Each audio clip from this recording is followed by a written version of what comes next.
अध्याय 1181 यह है। शहर में जब क्लाउडफॉल सिटी में एक सम्राट की आभा दिखाई दी तो असंख्य लोगों ने आकाश की ओर देखा और उनकी आंखों में आश्चर्य और भय भर गया। सम्राट डाकहेल महाद्वीप पर सबसे शक्तिशाली शक्ति थे। वे पिरामिड के शीर्ष पर थे। भले ही कई लोगों ने यांग यी को एक सम्राट को भागने पर मजबूर करते हुए देखा था, फिर भी वे सहज रूप से सम्राट के प्रति सम्मान और श्रद्धा महसूस करते थे। जैसे ही सम्राट की आवाज गूंजी, एक आलीशान पोशाक में एक मध्यम आयु वर्ग का व्यक्ति क्लाउडफॉल सिटी के ऊपर आसमान में दिखाई दिया।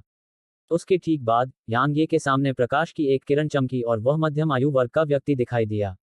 ये लियुयुन और अन्य लोगों ने राहत की सांस ली जब उन्होंने यांग ये को देखा। यह कहा जा सकता है कि यांग यी उनका सहारा था, भले ही वह केवल एक संत था। मध्यम आयु वर्ग के व्यक्ति की नजर यांग ये पर पड़ी और उसने कहा, तुम बकवास बंद करो, या तो तुम या मैं मर जाऊंगा। जैसे ही यांग ये ने बोलना समाप्त किया, उसने अपने दाहिने पैर को अपने नीचे की जगह पर पटक दिया और आकाश हिल गया। उसी समय उसकी आकृति प्रकाश की किरण में बदल गई जो मौके पर ही गायब हो गई, और जब उसकी आकृति फिर से प्रकट हुई तो वह अधेड़ उम्र के व्यक्ति के सामने था। इस बीच दो प्रकार के शून्य रैंक के इरादे ने तुरंत अधेड़ उम्र के व्यक्ति को घेर लिया, जिससे बाद वाले को थोड़ा घुटन महसूस हुई। मध्यम आयु वर्ग के व्यक्ति की आंखें थोड़ी सिकुड़ गईं। उसने उम्मीद नहीं की थी कि यांग ये तुरंत हमला करेगा, और इसने उसे चौंका दिया और उसे युद्ध में पहल करने से वंचित कर दिया। हालांकि उसकी प्रतिक्रिया धीमी नहीं थी। उसकी मुट्ठी में एक काला भाला दिखाई दिया और फिर ठंडी रोशनी की एक किरण चमक उठी। भाला एक ड्रैगन की तरह था जिसने पूरे आसमान को हिला दिया। झनकार, यांग ये की तलवार और अधेड़ उम्र के आदमी का भाला टकराया। एक कान चीर देने वाला विस्फोट आकाश में गूंज उठा और नीचे जमीन पर मौजूद सभी लोगों के दिलों को हिलाकर रख दिया। आकाश में एक क्षण के लिए सन्नाटा छा गया और फिर यांग यी और मध्यम आयु वर्ग का व्यक्ति तुरंत 3 किलोमीटर पीछे चले गए। मध्यम आयु वर्ग के व्यक्ति की आंखों में गंभीरता का भाव था और उसने यांग ये की ओर देखा। मैंने कम आंका था। उसने बोलना भी पूरा नहीं किया था कि तलवार की आवाज गूंजी और फिर यांग ये उसके सामने था। उसी समय तलवार की नोक उसके माथे के बीचों बीच लगी। तलवार अभी करीब भी नहीं आई थी कि तलवार की ऊर्जा और दबाव की एक शक्तिशाली लहर ने उसके चारों ओर की जगह को थोड़ा विकृत कर दिया। अधेड़ उम्र के आदमी के अंदर एक ठंडी चमक दौड़ गई जब उसने यांग ये को इतना दबंग व्यवहार करते देखा। उसने अपना दाहिना हाथ थोड़ा मोड़ा और उसका भाला तेजी से आगे की ओर बढ़ा, जिससे अनगिनत भाले की छवियां तुरंत आसमान में भर गईं और यांग ये की ओर नीचे की ओर फैल गईं। टकराना, अधेड़ उम्र का आदमी 500 मीटर पीछे चला गया जबकि भाले की छवियां गायब हो गईं। इस बीच यांग ये की आकृति सबके सामने आ गई और उसके चेहरे पर खून के निशान थे। तलवार गठबंधन के सदस्यों के दिल भारी हो गए जब उन्होंने यह दृश्य देखा। आखिरकार अगर यांग ये हार गए तो उन्हें जो परिणाम भुगतने होंगे वे बहुत स्पष्ट थे। ये लियुन ने अपनी मुट्ठियां भींच लीं। अगर यांग ये यह लड़ाई जीत जाता तो उसका नाम निश्चित रूप से पूरे महाद्वीप को चौंका देता। साथ ही तलवार गठबंधन भी पूरे महाद्वीप में प्रसिद्ध हो जाता। उस समय कोई भी तलवार गठबंधन को धमकाने की हिम्मत नहीं करेगा, यहां तक कि डायमंड रैंक की शक्तियां भी नहीं। क्यों? क्योंकि तलवार गठबंधन के पास कोई ऐसा व्यक्ति था जो सम्राटों को मार सकता था। क्या कोई किसी ऐसे व्यक्ति को कम आंकने का साहस कर सकता है जो एक सम्राट को मार सकता है? आखिरकार डायमंड रैंक की शक्तियों के पास भी कई सम्राट नहीं होंगे। इसलिए जब तक कि वे प्राणघातक दुश्मन न हो, कोई भी ऐसे व्यक्ति को अपमानित नहीं करेगा जो सम्राटों को मार सकता है। यह कहा जा सकता है कि यांग ये के जीतने पर स्वॉर्ड एलायंस काफी लोकप्रिय हो जाएगा। उस समय स्वॉर्ड एलायंस, जिसमें एक स्पिरिट नस थी, निश्चित रूप से अनगिनत भाड़े के सैनिकों और स्वतंत्र साधकों को इसमें शामिल होने के लिए आकर्षित करेगी। इसके अलावा ये लियुन ने यांग ये के जीतने पर की जाने वाली सभी अनुवर्ती कार्रवाई की योजना बना ली है। लेकिन अगर यांग ये हार गए तो वे सभी मर जाएंगे। इस बीच यांग ये ने अपना हाथ बढ़ाया और उसके चेहरे पर लगी चोट को छुआ। उसे पता था कि उसने अपने प्रतिद्वंद्वी को थोड़ा कम आंका था। मध्यम आयु वर्ग का आदमी डार्क स्काई संप्रदाय के पिछले सम्राट की तुलना में थोड़ा अधिक शक्तिशाली था। वह जानता था कि उसे गंभीर होना होगा। तुम्हारी ताकत बुरी नहीं है। कोई आश्चर्य नहीं कि तुमने मेरे प्रलय शहर के सदस्यों को मारने की हिम्मत की। दुर्भाग्य से तुमने अपनी ताकत को ज्यादा आंका और मेरे प्रलय शहर को भड़का दिया। आज मैं तुम जैसे प्रतिभाशाली व्यक्ति को नष्ट कर दूंगा। अधेड़ उम्र का आदमी अभी भी बोल रहा था जब यांग यी के भीतर से अचानक रक्तलाल प्रकाश की किरण निकली और फिर रक्तलाल तलवार ऊर्जा की एक किरण अधेड़ उम्र के आदमी पर बरसी। तलवार की ऊर्जा अभी भी उसके सामने नहीं आई थी, लेकिन खून की तीखी गंध और घातक ऊर्जा ने मध्यम आयु वर्ग के व्यक्ति के चेहरे पर अचानक से बदलाव ला दिया। उसने लापरवाही से काम करने की हिम्मत नहीं की और उसने तेजी से भाले को अपनी मुट्ठी में घुमाया। ऐसा लग रहा था जैसे भाले में आकाश को चीरने की शक्ति थी और आकाश का सारा अंतरिक्ष तुरंत ही भाले के साथ विकृत होने लगा। झनकार, तलवार और भाला टकराए और फिर आकाश में जगह हिल गई, इससे पहले कि यांग ये और अधेड़ उम्र का आदमी दोनों पीछे हट गए। हालांकि यांग ये की आकृति अचानक एक बार फिर आगे बढ़ी और तुरंत अधेड़ उम्र के आदमी के सामने आ गई। उसके बाद रक्तलाल रोशनी की एक लहर ने तुरंत अधेड़ उम्र के आदमी को घेर लिया। मध्यम आयु वर्ग का व्यक्ति भी युद्ध से क्रोधित था और उसकी आंखों में एक क्रूर भाव चमक रहा था। जैसे ही उसने अपना भाला आगे बढ़ाया, उसकी गहन ऊर्जा प्रवाहित हुई और फिर प्रकाश की अनगिनत किरणें बाहर निकलीं और यांगी के हमले के खिलाफ टकराईं। बैंग बैंग बैंग, उनके हमले अभी भी टकरा रहे थे और उनके कारण कई लहरें उठ रही थीं। यह एक बेहद चौंकाने वाला दृश्य था। भले ही दिव्य परिवर्तन क्षेत्र में यांग ये का भौतिक शरीर शक्तिशाली था, लेकिन यह केवल सम्राट क्षेत्र के विशेषज्ञ के लिए परेशानी का सबब था। आखिरकार दिव्य परिवर्तन क्षेत्र केवल एक सम्राट के शरीर के बराबर था। इसलिए जब यांग ये ने मध्यम आयु वर्ग के व्यक्ति से गहन युद्ध किया तो उसके शरीर में कई चोटें दिखाई दी। हालांकि मध्यम आयु वर्ग के व्यक्ति की हालत भी बहुत अच्छी नहीं थी। यांग ये के निडर हमलों का सामना करते हुए उसके शरीर पर अनगिनत चोटें दिखाई दी, लेकिन यांग ये अभी भी वंचित स्थिति में थी।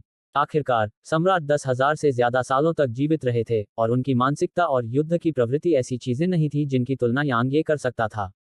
अगर उसने दिव्य परिवर्तन क्षेत्र में अपने शरीर पर भरोसा नहीं किया होता तो शायद अब तक वह गिर गया होता। चूंकि उसके पास मजबूत शारीरिक सुरक्षा थी, इसलिए यांग ये को खुद का बचाव करने की जरूरत नहीं थी। इसलिए लड़ने का उसका तरीका बहुत सरल था। अगर उसका दुश्मन उसे चाकू मारता तो वह खुद का बचाव नहीं करता और अपने दुश्मन को भी चाकू नहीं मारता। वह चोट के बदले चोट दे रहा था। वह अपनी जान जोखिम में डाल रहा था। यह लड़ाई का बिल्कुल ऐसा ही तरीका था जिसने मध्यम आयु वर्ग के व्यक्ति को युद्ध में इतना दुखी महसूस कराया, क्योंकि उसे बहुत सी चीजों की चिंता करनी थी। उदाहरण के लिए, जब यांग ये उसकी छाती पर वार करता तो यांग ये उसकी छाती पर वार करता। वह स्वाभाविक रूप से ऐसा करने की हिम्मत नहीं करेगा क्योंकि यांग ये की शारीरिक सुरक्षा उससे कहीं ज्यादा बेहतर थी। इसके अलावा यांग ये की तलवार बेहद तेज थी और यह उसकी गहरी ऊर्जा बाधा और सुरक्षा को भेदने में पूरी तरह सक्षम थी। दूसरी ओर, यद्यपि उसका भाला यांग ये की सुरक्षा को भी भेद सकता था, लेकिन अंत में वह यांग ये के जीवन के बदले में अपना जीवन नहीं देना चाहता था। आखिरकार वह एक सम्राट था और यांग ये सिर्फ एक संत था। एक सम्राट के जीवन को एक संत के लिए बदलना, वह मूर्ख नहीं था। हालांकि जैसे जैसे लड़ाई आगे बढ़ती गई, यांग ये और भी पागल होता गया और वह इसमें और भी डूबता गया। इसके अलावा यांग ये का हर एक हमला इस बात को दर्शाता था कि यांग ये अधेड़ उम्र के आदमी को अपने साथ ले जाने के लिए तैयार था। इससे अधेड़ उम्र का आदमी और भी ज्यादा दुखी और चिड़चिड़ा हो गया, क्योंकि मध्यम आयु वर्ग के व्यक्ति को बहुत चिंता थी। यांग ये ने वास्तव में धीरे धीरे ऊपरी हाथ हासिल कर लिया। इसे एक ऐसी स्थिति में बदलने में देर नहीं लगी जहां यांग ये ने मध्यम आयु वर्ग के व्यक्ति को दबाना शुरू कर दिया। शहर के अन्य लोगों ने जब यह दृश्य देखा तो तुरंत राहत की सांस ली। साथ ही उन्हें यांग यी के प्रति और भी अधिक श्रद्धा महसूस हुई। नहीं, इसे श्रद्धा कहना चाहिए। आखिरकार वह सेंट रियल में रहते हुए युद्ध में एक सम्राट का दमन कर रहा था। इसके अलावा वह उनका नेता था। अगर उनके पास कोई मजबूत नेता होता तो वे स्वाभाविक रूप से अपने सिर को थोड़ा ऊंचा करके जी सकते थे। ठीक वैसे ही जैसे डायमंड रैंक की शक्तियों के सदस्य स्वतंत्र साधकों और उनके जैसे भाड़े के सैनिकों का सामना करते समय व्यवहार करते थे। उन्हें हमेशा श्रेष्ठता का एहसास होता था। क्योंकि उनका समर्थन बहुत मजबूत था। अपनी ताकत के अलावा किसी का समर्थन भी बहुत महत्वपूर्ण था। टकराना। इस बीच आकाश में एक जोरदार विस्फोट हुआ और फिर आकाश हिंसक रूप से हिल गया, जिसके बाद यांग यी और मध्यम आयु वर्ग का व्यक्ति अलग हो गए। उस समय मध्यम आयु वर्ग के व्यक्ति का पूरा शरीर लगभग 100 घावों से ढका हुआ था। यांग ये के लिए वह बहुत बेहतर स्थिति में नहीं था। उसका पूरा शरीर व्यवहारिक रूप से चोटों से ढका हुआ था, लेकिन वे उसके लिए बहुत मामूली थे। सबसे महत्वपूर्ण बात यह है कि उसके पास अपने शरीर की मरम्मत के लिए प्राइमर्डियल वायलेट ऊर्जा थी, इसलिए कुछ मामूली गंभीर चोटें भी वास्तव में जल्दी से ठीक हो जाती थीं। यह उसका लाभ था। अधेड़ उम्र के आदमी ने चेहरे पर उदासी भरे भाव के साथ यांग यी को देखा और उसकी आंखों में क्रूरता की झलक थी। अच्छा, बहुत अच्छा। मैं मध्यम आयु वर्ग का व्यक्ति कुछ कहना चाहता था, लेकिन यांग ये की आकृति रक्त की लाल किरण में बदल गई थी जो मौके पर ही गायब हो गई और उनकी ओर बढ़ी। यांग यी की राय में वह अधेड़ उम्र के आदमी पर अपनी सांस बर्बाद करने में बिल्कुल भी दिलचस्पी नहीं रखता था। चूंकि अधेड़ उम्र का आदमी उसे मारना चाहता था तो वे स्वाभाविक रूप से प्राणघातक दुश्मन थे। चूंकि वे प्राणघातक दुश्मन थे, इसका मतलब था कि उनमें से एक को मरना ही था। तो क्या ऐसी स्थिति में बोलने से कोई फर्क पड़ता है? यांग यी हमेशा ऐसे लोगों को नीची नजर से देखता था जो जीवन और मृत्यु की लड़ाई में अपनी सांसें बर्बाद करते रहते थे। चूंकि वे दुश्मन थे तो लड़ो। तलवार का एक झटका बकवास की एक गुच्छा से कहीं बेहतर था। अधेड़ उम्र के आदमी के मुंह के कोनों पर उपहास की एक झलक उभरी जब उसने यांग ये को हमला करते देखा। यांग ये उसके सामने आया जबकि यांग ये की तलवार उसकी छाती पर लगी हुई थी। हालांकि अधेड़ उम्र के आदमी ने पहले की तरह चकमा नहीं दिया था और उसने बस अपना भाला आगे की ओर फेंका। इसके बाद अंतरिक्ष भी छेदा गया। वह यांग ये को अपने साथ नीचे ले जाने वाला था। इस समय यांग ये की अभिव्यक्ति थोड़ी बदल गई, लेकिन उसने चकमा नहीं दिया क्योंकि इस समय चकमा देने के लिए बहुत देर हो चुकी थी। उसने अचानक बल लगाया और रक्त लाल तलवार मध्यम आयु वर्ग के व्यक्ति की छाती पर लगी। हालांकि उसकी छाती के सामने एक नीली ढाल दिखाई दी और यांग ये की तलवार को रोक दिया। एक सम्राट के रूप में मेरे पास एक भी रक्षात्मक खजाना कैसे नहीं हो सकता? क्या आपको सच में लगता है कि मैं आपकी निडर लड़ाई के तरीके से डर गया था? आप बहुत छोटे हैं। जैसे ही उसने बोलना समाप्त किया, मध्यम आयु वर्ग के व्यक्ति का भाला यांग ये की छाती पर जा लगा। जैसा कि अपेक्षित था, यह यांग ये की छाती में घुस गया और यांग ये की पीठ से खून की धार निकल पड़ी। शहर में मौजूद अनगिनत किसानों के चेहरे पर जब यह दृश्य दिखा तो उनके चेहरे का रंग पीला पड़ गया और वे बुरी तरह डर गए। हालांकि यांग ये ने अचानक इस पल आगे की ओर दबाव डाला, जिससे भाला उसके शरीर में घुस गया। जैसे ही वह अधेड़ उम्र के व्यक्ति के सामने पहुंचा, उसने अपने बाएं हाथ से अधेड़ उम्र के व्यक्ति के कंधे को पकड़ लिया और फिर उसके मुंह के कोनों पर एक क्रूर मुस्कान उभर आई। चलो मैं तुम्हें दिखाता हूं कि अपनी जान जोखिम में डालना कैसा होता है। यही है दरार। यांग ये ने तुरंत उस अधेड़ व्यक्ति का हाथ खींच लिया। अध्याय 1182। मैं तुम्हें धमकी दे रहा हूं। अधेड़ उम्र के आदमी के कंधे से खून फव्वारे की तरह बह निकला। अधेड़ उम्र का आदमी चौंक गया। इस बीच यांग ये ने तेजी से नीचे की जगह पर अपना पैर पटका और अपने शरीर को अधेड़ उम्र के आदमी पर पटक दिया।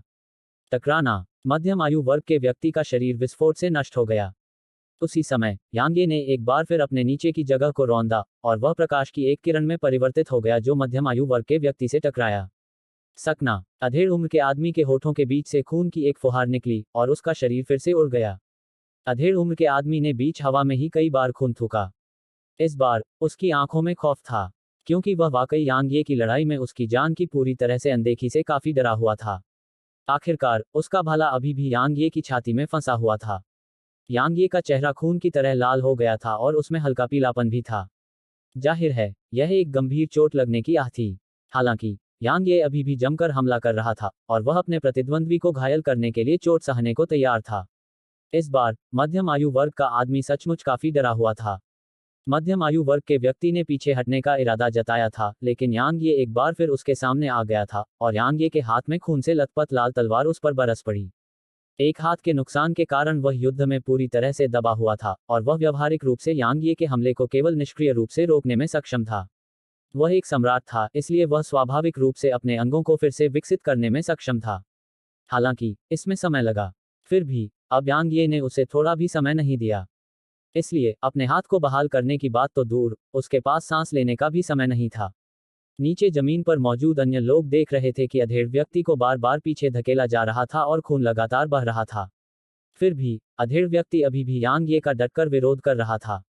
हालांकि सभी को यह समझ आ गया था कि वह अधिक समय तक टिक नहीं पाएगा। टकराना। इस बीच अधेड़ उम्र के आदमी के भीतर से एक भयानक आभा निकली।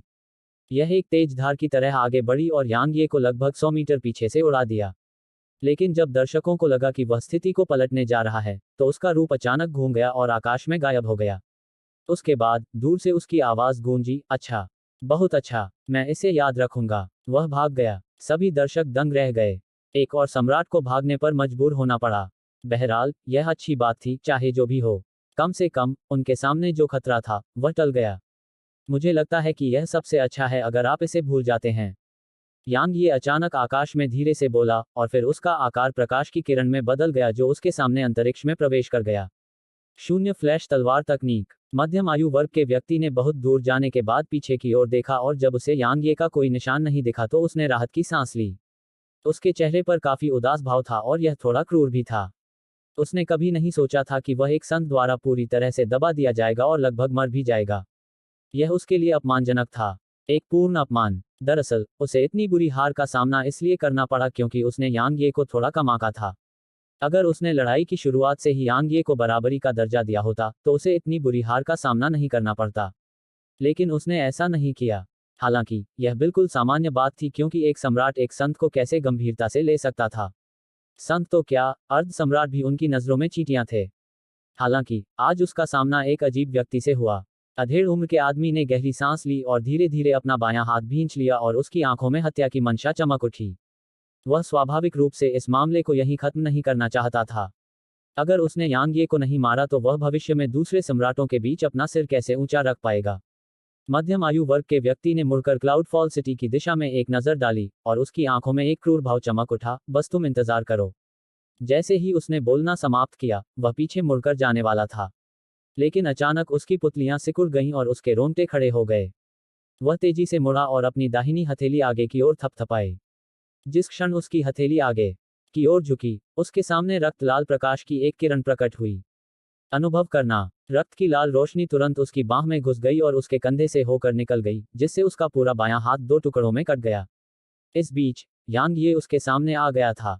नहीं। अधेड़ उम्र के आदमी की आंखें बड़ी हो गईं और क्रोध से भर गईं।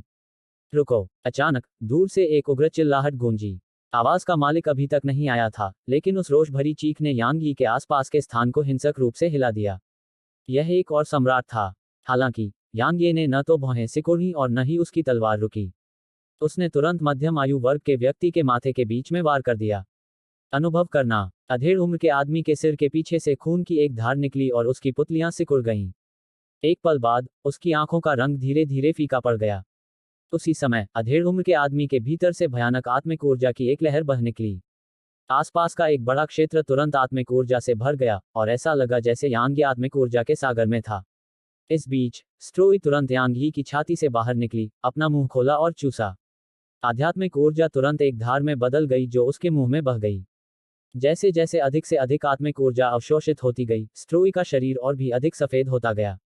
यहाँ की सारी आत्मिक ऊर्जा को अवशोषित होने में अधिक समय नहीं लगा और फिर स्ट्रोई ने अंतरिक्ष की जेब में लौटने से पहले डकार ली। इस बीच यांग ये ने अपने दाहिने हाथ से उस भाले को पकड़ लिया जो अभी भी उसकी छाती में फंसा हुआ था और उसने उसे धीरे धीरे बाहर निकाला। जैसे ही उसने भाला बाहर निकाला, उसके सीने से खून की धार बहने लगी और सारा खून उसके हाथ में मौजूद खूनी लाल तलवार में बह गया। यांग ये ने भाला बाहर निकालने के बाद उसे फेंकने ही वाला था, लेकिन जब उसने देखा कि वह अर्ध सम्राट रैंक पर है, तो उसने उसे रखने का फैसला किया। उसके बाद उसने अधेड़ उम्र के आदमी की लाश को देखा, अपना दाहिना हाथ हिलाया और अधेड़ उम्र के आदमी ने जो 2 स्थानिक अंगूठियां पहनी थी, उन्हें ले लिया। वह उन्हें देखने ही वाला था कि उसके हाव भाव थोड़े बदल गए और उसने तुरंत अधेड़ उम्र के आदमी की लाश और स्थानिक अंगूठियों को प्राचीन म्यान में रख दिया। जब वह यह सब कर चुका, तो उसने पीछे मुड़कर दूर की ओर देखा। वहां का स्थान कांप उठा और फिर धीरे धीरे उसमें से एक पीले वस्त्र पहने अधेड़ व्यक्ति बाहर आया। पीले वस्त्र पहने मध्यम आयु वर्ग के व्यक्ति की शक्ल उस मध्यम आयु वर्ग के व्यक्ति से थोड़ी मिलती जुलती थी जिसे यांग यी ने अभी अभी मारा था। मैंने तुम्हें रुकने के लिए कहा था। क्या तुमने मेरी बात नहीं सुनी? अधेड़ उम्र के आदमी ने यांग यी को देखा और हालांकि उसका स्वर शांत था, लेकिन उसमें भयंकर ठंडक थी। रुको। यांग यी के मुंह के कोनों पर एक मुस्कान उभरी। क्या मैं मूर्ख लग रही हूं? तुम चाहते हो कि मैं उसे जीवित रखूं ताकि वह तुम्हारे साथ मिलकर मुझे मार सके? अगर मैं सच में ऐसा करूं तो मैं कितनी मूर्ख हो जाऊंगी। क्या डूम्सडे सिटी उसके साथ दुश्मनी खत्म कर देगी अगर वह उस अधेड़ उम्र के आदमी को छोड़ दे? नहीं, वे उसे मारने के लिए सेना में शामिल हो जाएंगे। पीले वस्त्र पहने अधेड़ उम्र के व्यक्ति ने यांग ये को बहुत देर तक देखा और फिर बोला, तुमने मुझे सच में चौंका दिया है। तुम्हें कम आंकना मेरे डूम्सडे सिटी का सबसे मूर्खतापूर्ण निर्णय है। लेकिन अब हम ऐसा नहीं करेंगे। यांग ये ने हंसते हुए कहा, तुम्हें कैसे पता कि तुम अब मुझे कम नहीं आंक रहे हो? क्या ऐसा है? मध्यम आयु वर्ग के व्यक्ति ने धीरे से अपनी दाहिनी मुट्ठी भींची और कहा, मैं देखना चाहता हूं कि क्या मैंने आपको कम आंका था। यांग ये ने अपना सिर हिलाया और कहा, मैं अब तुमसे लड़ने से इनकार करता हूं। अगर तुम हमला करोगे तो मैं भाग जाऊंगा। मेरा विश्वास करो, तुम मुझे पकड़ने में बिल्कुल भी असमर्थ हो। मध्यम आयु वर्ग के व्यक्ति ने कहा, कोई बात नहीं, क्लाउडफॉल सिटी के लोग अभी भी मुझे मारने के लिए मौजूद हैं। यांग ये ने सिर हिलाया, आगे बढ़ो। अगर तुम उन सभी को मार भी दो तो भी कोई बात नहीं, क्योंकि अगर डूम्सडे सिटी ने हमारे खिलाफ अपनी सारी सेना भेज दी तो मैं वाकई उनकी रक्षा नहीं कर पाऊंगी। जब वह इतना बोल गया, तो यांग ये ने अचानक उस अधेड़ उम्र के व्यक्ति को देखा और गंभीरता से बोला, हालांकि मैं उनसे बदला लूंगा। मैं अपने बचे हुए जीवन का उपयोग तुम्हारे प्रलय शहर के सदस्यों को ढूंढने और मारने में करूंगा जब तक कि प्रलय शहर का सफाया न हो जाए। ठीक है, तुम भी। शायद मैं तुम्हें अभी नहीं मार सकता, लेकिन जब मैं अर्ध सम्राट क्षेत्र में पहुंच जाऊंगा तब क्या होगा? या सम्राट क्षेत्र? मध्यम आयु वर्ग के व्यक्ति ने यांग ये की आंखों में देखा और कहा, क्या तुम मुझे धमकी दे रहे हो? यांग ये के मुंह के कोनों पर एक भयंकर मुस्कान उभरी, तो फिर हम ऐसा क्यों ना करें? तुम क्लाउड फॉल सिटी का कत्लेआम करो और मैं डूम्सडे सिटी का कत्लेआम करूंगा। मुझे परवाह नहीं है। देखो, मेरा कत्लेआम 0 रैंक पर है। क्या तुम जानते हो कि इसे पाने के लिए मैंने कितने लोगों को मारा? यह निश्चित रूप से तुम्हारे डूम्सडे सिटी के सभी निवासियों से ज्यादा है। इसलिए, अगर तुम वह खेल खेलना चाहते हो तो मुझे वास्तव में कोई आपत्ति नहीं है। इसका परिणाम बस कुछ लोगों की मौत होगी, और मुझे वास्तव में परवाह नहीं है। मैं तुम्हें पहले मार सकता हूँ। अधेड़ उम्र के आदमी ने अपनी उंगली आगे की ओर थपथपाई, और यहाँ का पूरा स्थान कांप उठा। उसके बाद ठंडी रोशनी की एक किरण चमकी। एक पल में, अनगिनत भयानक और तीखे ब्लेड आसपास की जगह से चमक उठे और यांग ये की ओर बढ़ गए। यांग यी की आंखें थोड़ी सिकुड़ गईं और उसकी आंखों में क्रूरता की झलक दिखाई दी। उसने तेजी से अपनी मुट्ठी में खून से लाल तलवार घुमाई, और खून से लाल रोशनी की एक किरण आगे बढ़ी और तेज ब्लेड से टकराए। टकराना। आकाश में लगातार अनेक विस्फोटों की गूंज सुनाई दे रही थी, जबकि अंतरिक्ष में अंतहीन रूप से हिंसक हलचल मची हुई थी। अधेड़ उम्र के आदमी ने ठंडी आवाज में गुर्राहट की और एक बार फिर हमला करने वाला था। लेकिन यांग ये अचानक एक प्रकाश की किरण में बदल गया जो आसमान में गायब हो गया। अधेड़ उम्र के आदमी का चेहरा देखते ही बदल गया, क्योंकि यांग ये प्रलय के दिन शहर की दिशा में जा रहा था। तुम्हारी हिम्मत मत करना। अधेड़ उम्र का आदमी गुस्से से दहाड़ा और उसकी आकृति भी आकाश में लुप्त हो गई। हालांकि जैसे जैसे वह यांग ये का पीछा करता गया, उसका चेहरा और भी बदसूरत होता गया, क्योंकि उसने देखा कि यांग ये की गति उससे बिल्कुल भी धीमी नहीं थी। खास तौर पर यांग ये की तलवार की तकनीक जो अंतरिक्ष में यात्रा करती थी, वह उससे भी कहीं ज्यादा तेज थी। उसे एहसास हुआ कि यांग ये ने जो पहले कहा था वह झूठ नहीं था। अगर यांग ये भाग गया तो वह वास्तव में यांग ये को नहीं पकड़ पाएगा। लगभग 15 मिनट बाद, यांग ये की नज़र में एक बहुत बड़ा शहर दिखाई दिया। यांग ये ने शहर की तरफ नहीं देखा, बल्कि वह रुक गया और पीछे मुड़कर पीले रंग की पोशाक पहने अधेड़ उम्र के आदमी को देखने लगा जो अभी अभी उसके पास ही आया था। उसने अधेड़ उम्र के आदमी पर अपनी खून से लाल तलवार तानते हुए कहा, तुम क्लाउडफॉल सिटी का कत्लेआम करो और मैं डूम्सडे सिटी का कत्लेआम करूंगा। क्या तुम हिम्मत कर सकते हो? ईमानदारी से कहूं तो, मुझे उम्मीद है कि तुम हिम्मत करोगे, क्योंकि मेरी तलवार बहुत लंबे समय से सम्राट रैंक पर अटकी हुई है। अगर मैं इस पूरे शहर का कत्लेआम कर दूं, तो शायद यह आगे बढ़ सके। पीले वस्त्र पहने अधेड़ व्यक्ति क्रोधित हुआ, क्या तुम मुझे धमकी दे रहे हो? मैं तुम्हें धमकी दे रहा हूं। जैसे ही यांग ये की क्रूर आवाज गूंजी, उसने एक और पल बर्बाद नहीं किया और तुरंत लाल रोशनी की किरण में बदल गया जो प्रलय शहर की ओर बढ़ गई। अध्याय 1183 सम्राट के राज्य में एक तलवार सेवक। ठीक उसी समय जब यांग ये डूम्सडे सिटी में घुसने ही वाला था, पीले रंग की पोशाक पहने अधेड़ उम्र के आदमी ने यांग ये का रास्ता रोक लिया और अपना दाहिना हाथ उठाया। उसने अपनी हथेली से एक ब्लेड बनाया और उसे यांग ये पर घुमाया। अनुभव करना। तलवार की एक किरण हवा में से प्रकट हुई जो 3 किलोमीटर तक फैली हुई थी और यांग ये की ओर बढ़ी। आसपास का स्थान तुरंत टूटने लगा, और यह एक अत्यंत चौंकाने वाला दृश्य था। यांग ये के मुंह के कोनों पर एक क्रूर मुस्कान उभरी। उसने खून से लाल तलवार को म्यान में डाला और उसे तेजी से खींच लिया। ओह! आकाश में तलवार की आवाज गूंजी, जैसे तलवार की ऊर्जा का रक्त लाल धागा आकाश को चीरता हुआ कृपाण ऊर्जा से टकराया हो। टकराना। जब कृपाण ऊर्जा और तलवार ऊर्जा अलग अलग हो गई तो एक जोरदार विस्फोट हुआ, और फिर तलवार ऊर्जा और कृपाण ऊर्जा की एक लहर आसपास की ओर बह गई।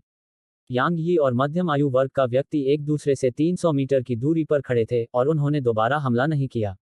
यांग ये ने चेहरे पर मुस्कान के साथ अधेड़ उम्र के व्यक्ति को देखा और कहा, ईमानदारी से कहूं तो तुम मुझे एक पल में मार डालने के लिए पर्याप्त मजबूत नहीं हो। बेशक, अगर तुम अपनी पूरी ताकत से लड़ो तो तुम्हारे पास मुझे मारने का एक मौका है। लेकिन अगर मैं बेतहाशा लड़ूं तो मेरे पास तुम्हें मारने का भी मौका होगा। अगर मैं तुम्हें मार भी न सकूं तो भी मैं तुम्हें बुरी तरह घायल कर सकता हूं। अगर तुम बुरी तरह घायल हो गए तो तुम्हारा प्रलय का शहर खतरे में पड़ जाएगा।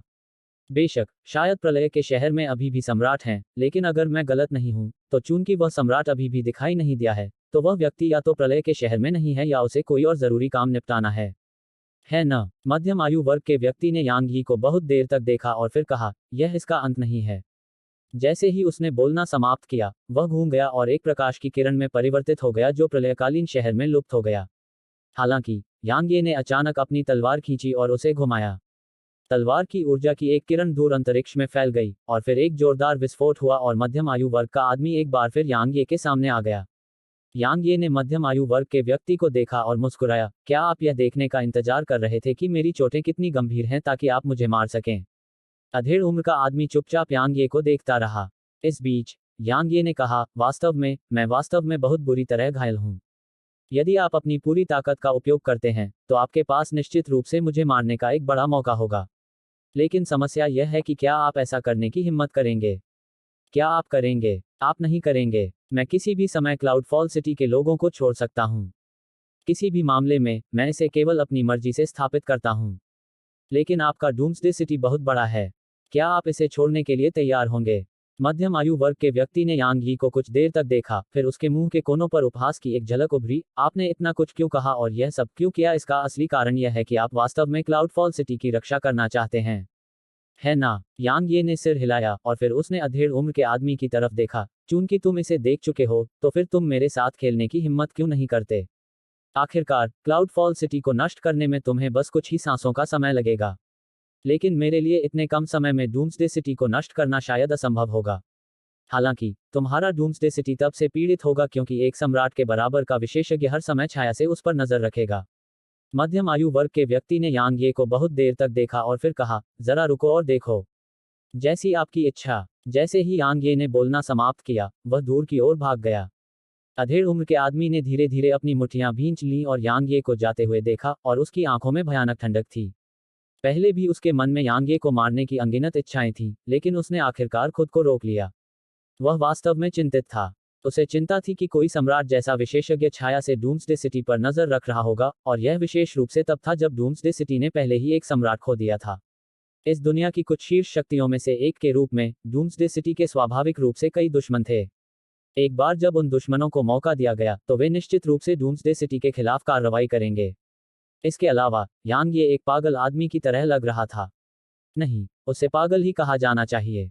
आखिरकार, उसने शून्य रैंक वध इरादे को समझ लिया था, तो क्या ऐसा कुछ था जो ऐसा व्यक्ति करने में सक्षम नहीं था?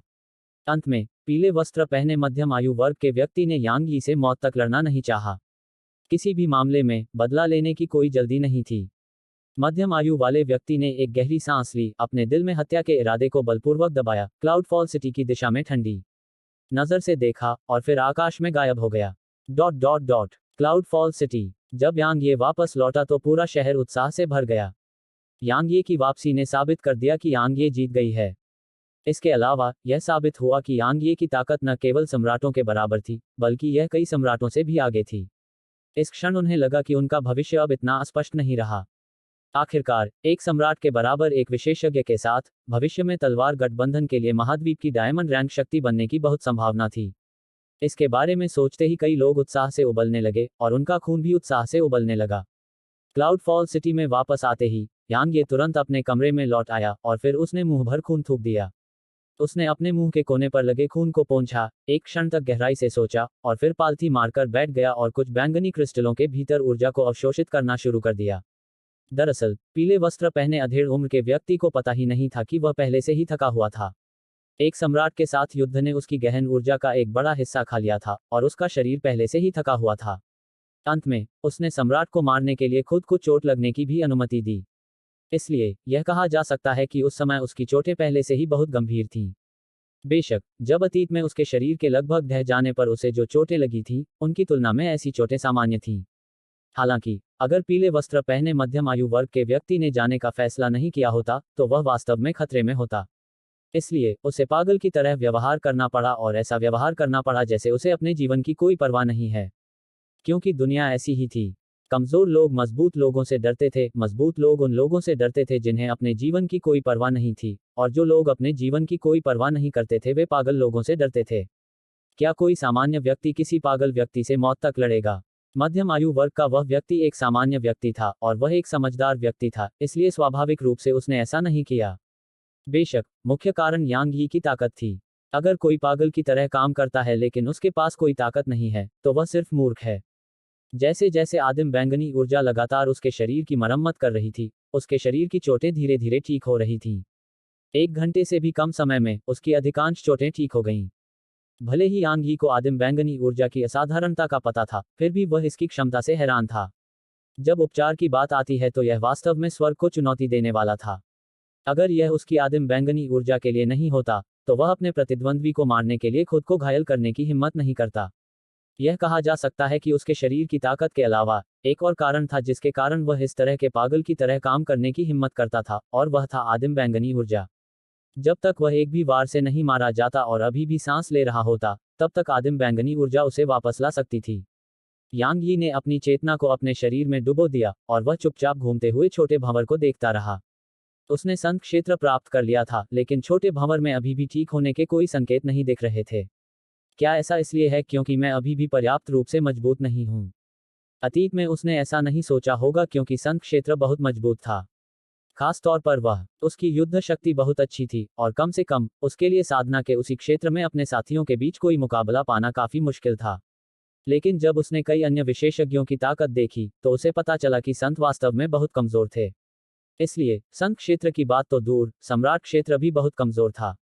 लेडी क्यू और उस दिन लेडी से लड़ने वाला संरक्षक, उनमें से हर एक ऐसा अस्तित्व था जो आसानी से सम्राटों को मार सकता था। लेकिन उनसे भी ज्यादा शक्तिशाली विशेषज्ञ थे। ताओवादी वस्त्रों में बूढ़े आदमी का जिक्र न करें, डार्क हेल कॉन्टिनेंट के पिछले नंबर 1 विशेषज्ञ जियान वुजी, जिन्होंने स्टेलस स्वॉर्ड डायग्राम बनाया था, एक ऐसा अस्तित्व था जिसे अनगिनत लोग आदर्श मानते थे।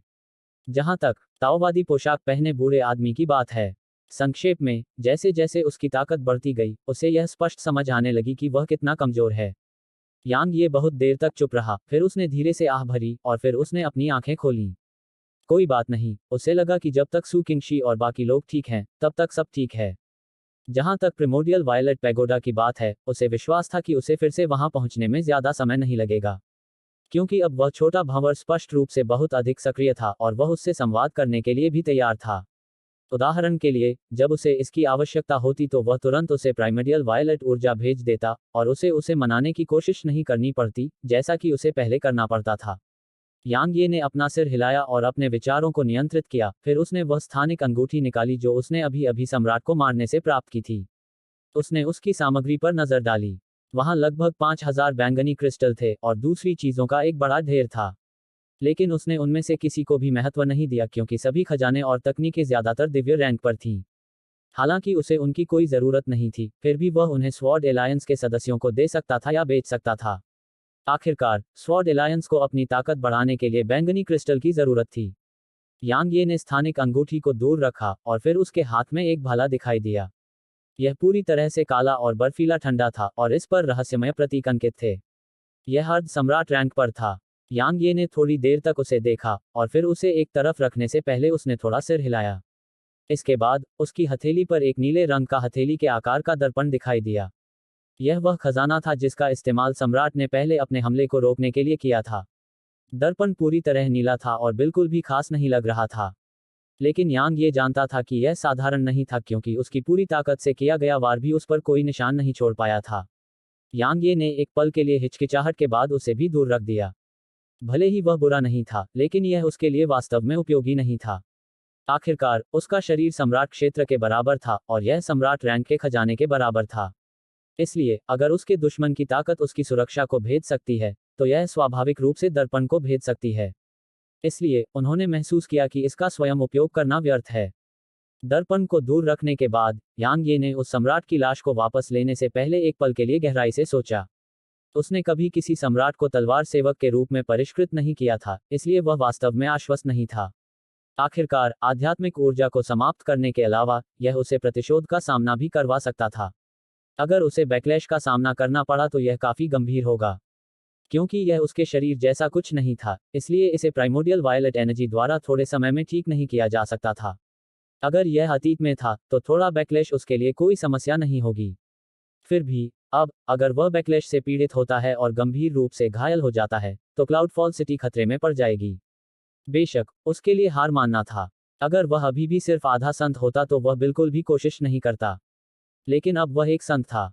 यांग यी ने बिना किसी हिचकिचाहट के अपने हाथ उठाए और शोधन शुरू कर दिया। लाश को हिंसक रूप से हिलने में ज्यादा समय नहीं लगा और यांग यी की भौहें कसकर एक साथ सिकुड़ गईं, जबकि उसके चेहरे पर पसीना दिखाई देने लगा। अध्याय 1184। अगर यह दुश्मन है, तो मेरे पास उसके लिए तलवार है। कमरे में समय धीरे धीरे बीत रहा था। यांग यी पसीने से लथपथ था और उसकी आंखें लाल थीं। सम्राट क्षेत्र में एक तलवार सेवक अर्ध सम्राट क्षेत्र में एक तलवार सेवक से अनगिनत गुना अधिक शक्तिशाली था।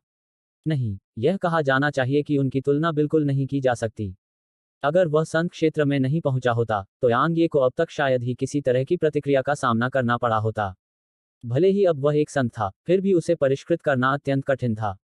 करीब 1 घंटा बीतने के बाद, यांग यी के चेहरे पर अचानक भाव बदल गए और उसने मुंह में खून भरकर थूक दिया। उसके बाद वह करीब 10 कदम पीछे हट गया जबकि लाश धीरे धीरे जमीन पर गिर गई। वह असफल हो गया। यांग ये ने अपने मुंह के कोने पर लगे खून को पोंछा, जबकि उसकी आंखों में एक गंभीर भाव भर गया। सम्राट क्षेत्र में एक तलवार सेवक को परिष्कृत करने की कठिनाई उसकी अपेक्षा से कहीं अधिक थी। लेकिन वह हार नहीं मानेंगे, बेशक। लगभग 2 घंटे आराम करने के बाद यांग ये ने शोधन प्रक्रिया फिर से शुरू की। पलक झपकते ही 3 दिन बीत गए लेकिन यांग ये अभी भी सफल नहीं हो पाया था। इसके अलावा इस दौरान वह कई दर्जन बार असफल भी हुआ था। जैसे जैसे उसने अपने प्रयास जारी रखे, यांग ये ने शोधन प्रक्रिया की जांच और विचार करना शुरू कर दिया। क्योंकि उसे एहसास हुआ कि वह केवल अपनी निम्न साधना के कारण असफल नहीं हुआ था। एक और कारण था, और यह तकनीक से ही संबंधित हो सकता है। क्यों? क्योंकि उसे अचानक याद आया कि जिस विशेषज्ञ ने यह तकनीक बनाई थी, वह संभवतः सम्राट राज्य तक नहीं पहुंच पाया था। जब उसने इस बारे में सोचा, तो यांग ये को यह प्रबल अनुभूति हुई कि शायद यही कारण है। इसलिए उसने अंत में केवल शोधन प्रक्रिया को ही अंजाम नहीं दिया।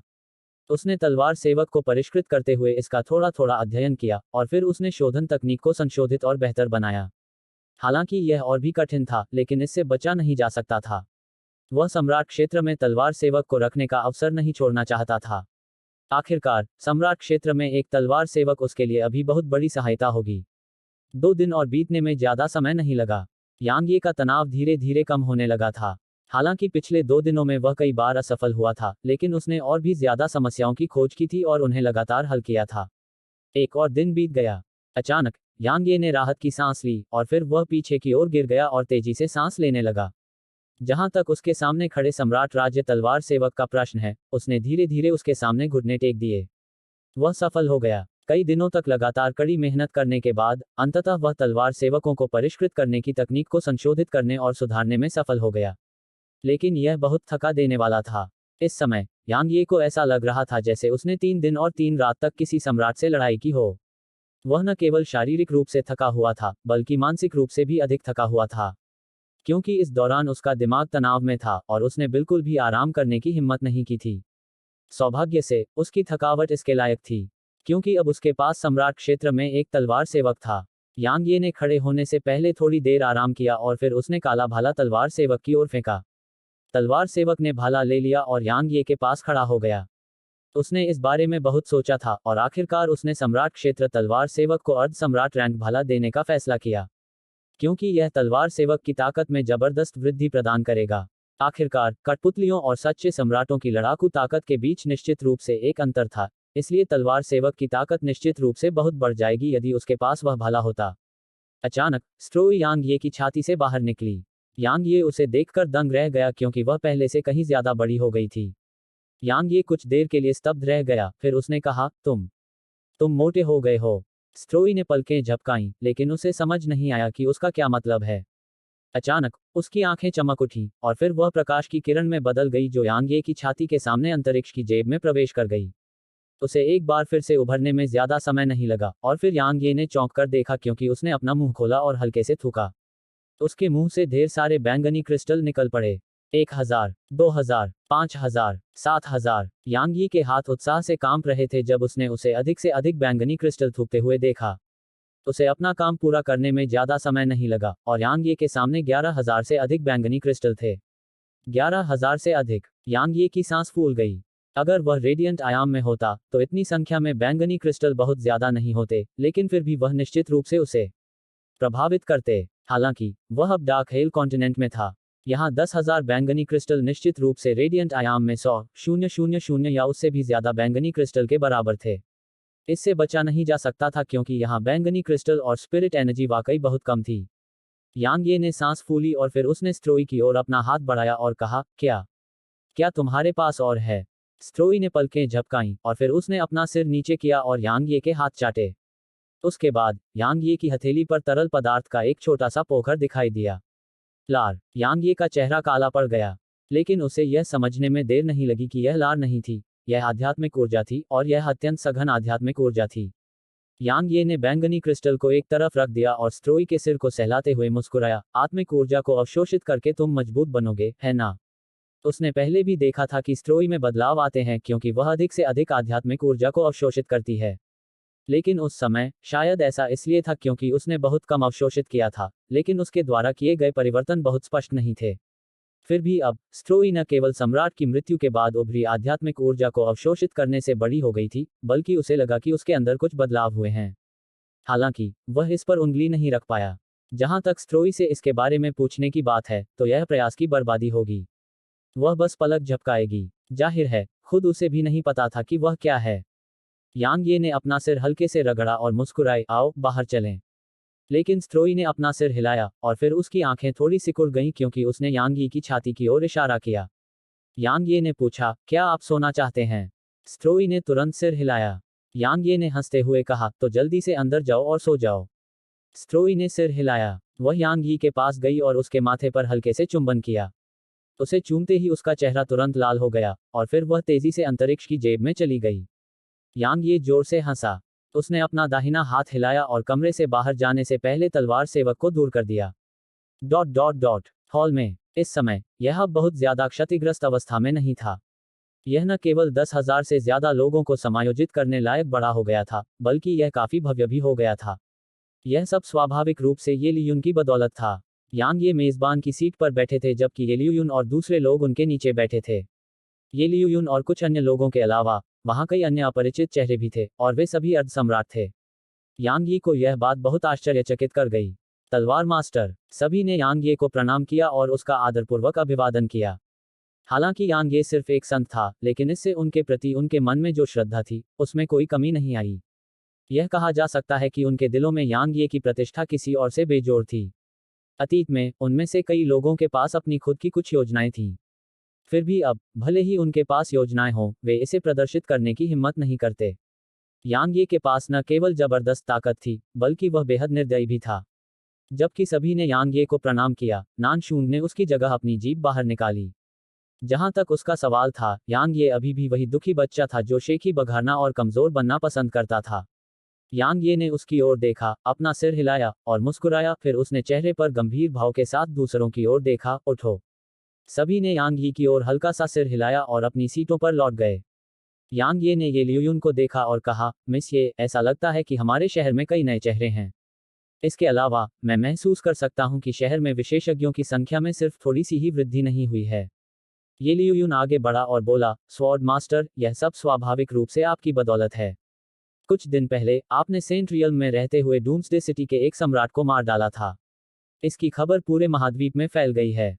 इस तथ्य के साथ कि हमारे डूम्सडे सिटी में एक आत्मा नस है और वह दूसरों को भर्ती करने की कोशिश कर रही है। क्षेत्र के आसपास के कई भाड़े के सैनिक दौड़े और तलवार गठबंधन में शामिल होने की इच्छा व्यक्त की। ये लियुन ने इस बिंदु पर एक हल्की मुस्कान प्रकट की। इस समय हमारे तलवार गठबंधन में 56 अर्ध सम्राट और 7,000 से अधिक संत हैं। इसके अलावा उनमें से कुछ अर्ध सम्राट दायरे में आगे बढ़ने के कगार पर भी हैं। हालांकि हमारे पास बैंगनी क्रिस्टल की कमी है, इसलिए वे अभी आगे नहीं बढ़ सकते हैं। ये लियुन की आवाज में बेबसी की झलक थी जब उसने बोलना खत्म किया, क्योंकि तलवार गठबंधन के पास इस समय बैंगनी क्रिस्टल की सबसे ज्यादा कमी थी। यांग ये ने एक पल के लिए गहराई से सोचा और कहा, कितने लोग उन्नति के कगार पर हैं? ये लियुन ने उत्तर दिया, उनमें से 11। वे लंबे समय से संत दायरे के उच्च पद पर अटके हुए हैं। वे आगे नहीं बढ़ पाए हैं। इसका एकमात्र कारण यह है कि उनके पास पर्याप्त बैंगनी क्रिस्टल नहीं है। यांग ये ने यहां मौजूद लोगों की ओर देखा और कहा, आगे बढ़ो। यांग यी के सामने 11 आकृतियों को आने में ज्यादा समय नहीं लगा, और उन्होंने उसके सामने थोड़ा सा झुककर प्रणाम किया। यांग ये ने ये लियुन से पूछा, अर्ध सम्राट क्षेत्र में प्रवेश करने के लिए कितने बैंगनी क्रिस्टल की आवश्यकता है? ये लियुन ने उत्तर दिया, अधिकतम 500। यांग ये ने अपनी उंगली हिलाई और 500 बैंगनी क्रिस्टल तुरंत उनमें से प्रत्येक के सामने प्रकट हो गए। हॉल में मौजूद हर कोई यह देखकर दंग रह गया और उन्हें उत्साहित होने में ज्यादा समय नहीं लगा। यह उन 11 लोगों के लिए खास था। वे यांग यी के सामने घुटने टेककर एक स्वर में बोले, हम तलवार मास्टर की दयालुता को कभी नहीं भूलेंगे। आखिरकार, बहुत से लोग सैकड़ों या हजारों सालों तक संत दायरे के उच्च पद पर अटके रहेंगे, और इसमें और भी ज्यादा समय लग सकता है। अगर वे आगे नहीं बढ़ पाए, तो उनके जीवन काल की समाप्ति और उसके बाद उनकी मृत्यु ही उनका इंतजार कर रही थी। इसलिए, यांग यी की हरकतें वास्तव में उन्हें जीवन का एक नया पट्टा देने से अलग नहीं थीं। इसलिए, वे उत्साहित क्यों नहीं हो सकते थे? यांग ये ने हॉल में मौजूद सभी लोगों पर नजर डाली और कहा, एक बार जब आप स्वॉर्ड एलायंस में शामिल हो जाते हैं, तो आप मेरे अपने लोगों में से एक हो जाते हैं, और मैं, यांग ये, उन लोगों के प्रति कभी कंजूस नहीं होता जो मेरे जैसे ही पक्ष में हैं। हालांकि, मैं उन लोगों पर बिल्कुल भी दया नहीं दिखाऊंगा जो बुरी नीयत रखते हैं। स्वॉर्ड एलायंस सिर्फ मेरा नहीं है, यह सभी का है। मुझे उम्मीद है कि सभी लोग एक साथ काम करने में सक्षम होंगे और स्वॉर्ड एलायंस का नाम सिर्फ डार्क हेल कॉन्टिनेंट में ही नहीं बल्कि पूरे ब्रह्मांड में गूंजेगा। हम अपने जीवन के अंत तक तलवार मास्टर का अनुसरण करने की शपथ लेते हैं। सभी ने झुककर सम्मानपूर्वक बात की। पूरे महाद्वीप में गूंजना, पूरे ब्रह्मांड में गूंजना। आपकी महत्वाकांक्षा बहुत बड़ी है ना? अचानक शहर के ऊपर आसमान में एक आवाज गूंजी, लेकिन क्या आपको नहीं लगता कि आप थोड़ा बड़ा चढ़ाकर बोल रहे हैं? एक सम्राट। हॉल में मौजूद सभी लोगों के चेहरे बदल गए, लेकिन वे घबराए नहीं। यांग ये ने हंसते हुए बाहर निकलने की ओर चलना शुरू कर दिया। इस बीच ये लियून उसके पास आया और धीरे से बोला, सावधान रहो। यह शायद डार्क स्काई सेक्ट है। यांग यी के मुंह के कोनों पर हल्की सी मुस्कान उभर आई, कोई बात नहीं। अगर वह दोस्त है तो मेरे पास उसके लिए मांस और शराब है, लेकिन अगर वह दुश्मन है तो मेरे पास उसके लिए तलवार है। जैसे ही उसने बोलना समाप्त किया, यांग ये का स्वरूप वहीं गायब हो गया। अध्याय 1185। क्षमा करें, मेरा हाथ कांप गया। क्लाउड फॉल सिटी के ऊपर आसमान में चांदी के लबादे में एक अधेड़ उम्र का आदमी यांग ये से कुछ ही दूरी पर खड़ा था। अधेड़ उम्र का यह आदमी लगभग 30 साल का लग रहा था। उसका शरीर पतला और लंबा था, उसका रूप सुंदर और सुडौल था, और उसकी आंखें बेहद शांत लेकिन बर्फीली ठंडी थीं। इसके अलावा उसके पूरे शरीर से बर्फीली ठंडी आभा निकल रही थी। चांदी के वस्त्र पहने अधेड़ उम्र के आदमी के बगल में एक और आकृति थी। यांग ये ने उस व्यक्ति को पहचान लिया क्योंकि यह पहले वाली नीली पोशाक वाली महिला थी। इस समय वह उसे बर्फीली ठंडी निगाहों से देख रही थी, और उसमें हत्या के इरादे का निशान था। मध्यम आयु वर्ग के व्यक्ति ने यांग यी को देखा और कहा, आप वास्तव में असाधारण हैं। मैंने कभी उम्मीद नहीं की थी कि एक तीसरा प्रतिभाशाली व्यक्ति जो संत दायरे में रहते हुए सम्राटों को मार सकता है, हमारे डार्क हेल कॉन्टिनेंट में प्रकट हुआ है। यांग ये मुस्कुराए, आप यहाँ सिर्फ मेरी प्रशंसा करने नहीं आए हैं, है ना? मध्यम आयु वर्ग के व्यक्ति ने उत्तर दिया, मैं युआन तियानई हूँ, डार्क स्काई संप्रदाय का उप संप्रदाय गुरु। मैं तुमसे बहुत दिनों से मिलना चाहता था। यांग ये भी किसी ऊंचे दर्जे के व्यक्ति की तरह बोला। असल में उसने युआन तियानयू के बारे में कभी नहीं सुना था, लेकिन चूंकि युआन तियानयू इतनी विनम्रता से पेश आ रहा था, इसलिए उसे युआन तियानयू का सम्मान करना पड़ा। अधेड़ उम्र के व्यक्ति ने यांग ये की ओर देखा और कहा, मैं सीधे मुद्दे पर आता हूँ। तुमने मेरे डार्क स्काई संप्रदाय के कई सदस्यों को मार डाला, मेरी पोती को पकड़ लिया और उसके खजाने ले गए। मैं वास्तव में जानना चाहता हूं कि तुम्हें क्या लगता है कि हमें इसके बारे में क्या करना चाहिए। अगर तुम इसके बारे में कुछ नहीं करना चाहते तो भी कोई बात नहीं, मैं अभी चला जाऊंगा। हालांकि मैं गारंटी दे सकता हूं कि क्लाउड फॉल सिटी और तुम्हारा तथाकथित स्वॉर्ड अलायंस 15 मिनट में डार्क हेल कॉन्टिनेंट से गायब हो जाएगा। यांग ये ने कंधे उचकाए, मैं शांति पसंद करने वाला व्यक्ति हूं और मैं कोई परेशानी नहीं पैदा करना चाहता। तो चलो इस बारे में बात करते हैं। आपकी पोती मेरे दोस्त को मारना चाहती थी। दुर्भाग्य से वह थोड़ी कमजोर थी। हालांकि वह मेरे दोस्त को मारने में सक्षम नहीं थी, फिर भी उसने मेरे दोस्त को कुछ हद तक मनोवैज्ञानिक नुकसान पहुंचाया। इसके अलावा उसने मेरा अपमान भी किया। भले ही मैंने दयालुता से काम किया और उसे जाने दिया, क्योंकि तुम बदला लेना चाहते हो, तो चलो ऐसा करते हैं। मैं तुम्हें 20% की छूट दूंगा और तुम्हें बस मुझे मेरे दोस्त और मुझे जो भावनात्मक पीड़ा सहनी पड़ी, उसके मुआवजे के रूप में 10,000 बैंगनी क्रिस्टल देने होंगे। ठीक है, क्या बकवास है। अधेड़ उम्र का आदमी अभी कुछ बोला भी नहीं था कि महिला ने गुस्से से गाली देते हुए कहा, मुआवजा? मुझे लगता है कि क्या तुम सोचती हो कि तुम सर्वशक्तिमान हो क्योंकि तुम्हारे दादा यहाँ हैं? यांग ये ने उसे देखा और कहा, तुम कोशिश क्यों नहीं करती? चलो देखते हैं कि क्या मैं तुम्हें तुम्हारे दादा के सामने मार सकता हूँ। उसके चेहरे का भाव बदल गया। अब उसे याद आया कि उसके सामने खड़ा वह व्यक्ति जो उसकी उम्र का लग रहा था, वास्तव में एक ऐसा व्यक्ति था जो सम्राटों को मार सकता था। जब उसने यह सोचा तो वह तुरंत एक और शब्द बोलने की हिम्मत नहीं कर पाए, और वह केवल अपनी नज़र से ही अपना गुस्सा व्यक्त कर सकी। भले ही उसके दादा एक सम्राट थे, लेकिन वह नहीं चाहती थी कि एक दुर्जय विशेषज्ञ जो सम्राट के बराबर हो, उसे निशाना बनाए। अगर वह ऐसे किसी व्यक्ति द्वारा निशाना बनाई गई, तो यह एक बहुत बड़ा दुःस्वप्न होगा। तुम्हें लगता है कि तुम बहुत मजबूत हो? युआन तियानई ने यांग ये को देखा और कहा, या शायद तुम्हें लगता है कि मेरे डार्क स्काई संप्रदाय को धमकाना वास्तव में इतना आसान है? नहीं। यांग ये ने युआन तियानई की आंखों में देखा और कहा, मुझे नहीं लगता कि मैं बहुत मजबूत हूं, लेकिन मुझे नहीं लगता कि मैं कमजोर हूं। कम से कम मुझे नहीं लगता कि मैं आपके डार्क स्काई संप्रदाय का सामना करते समय कमजोर हूं।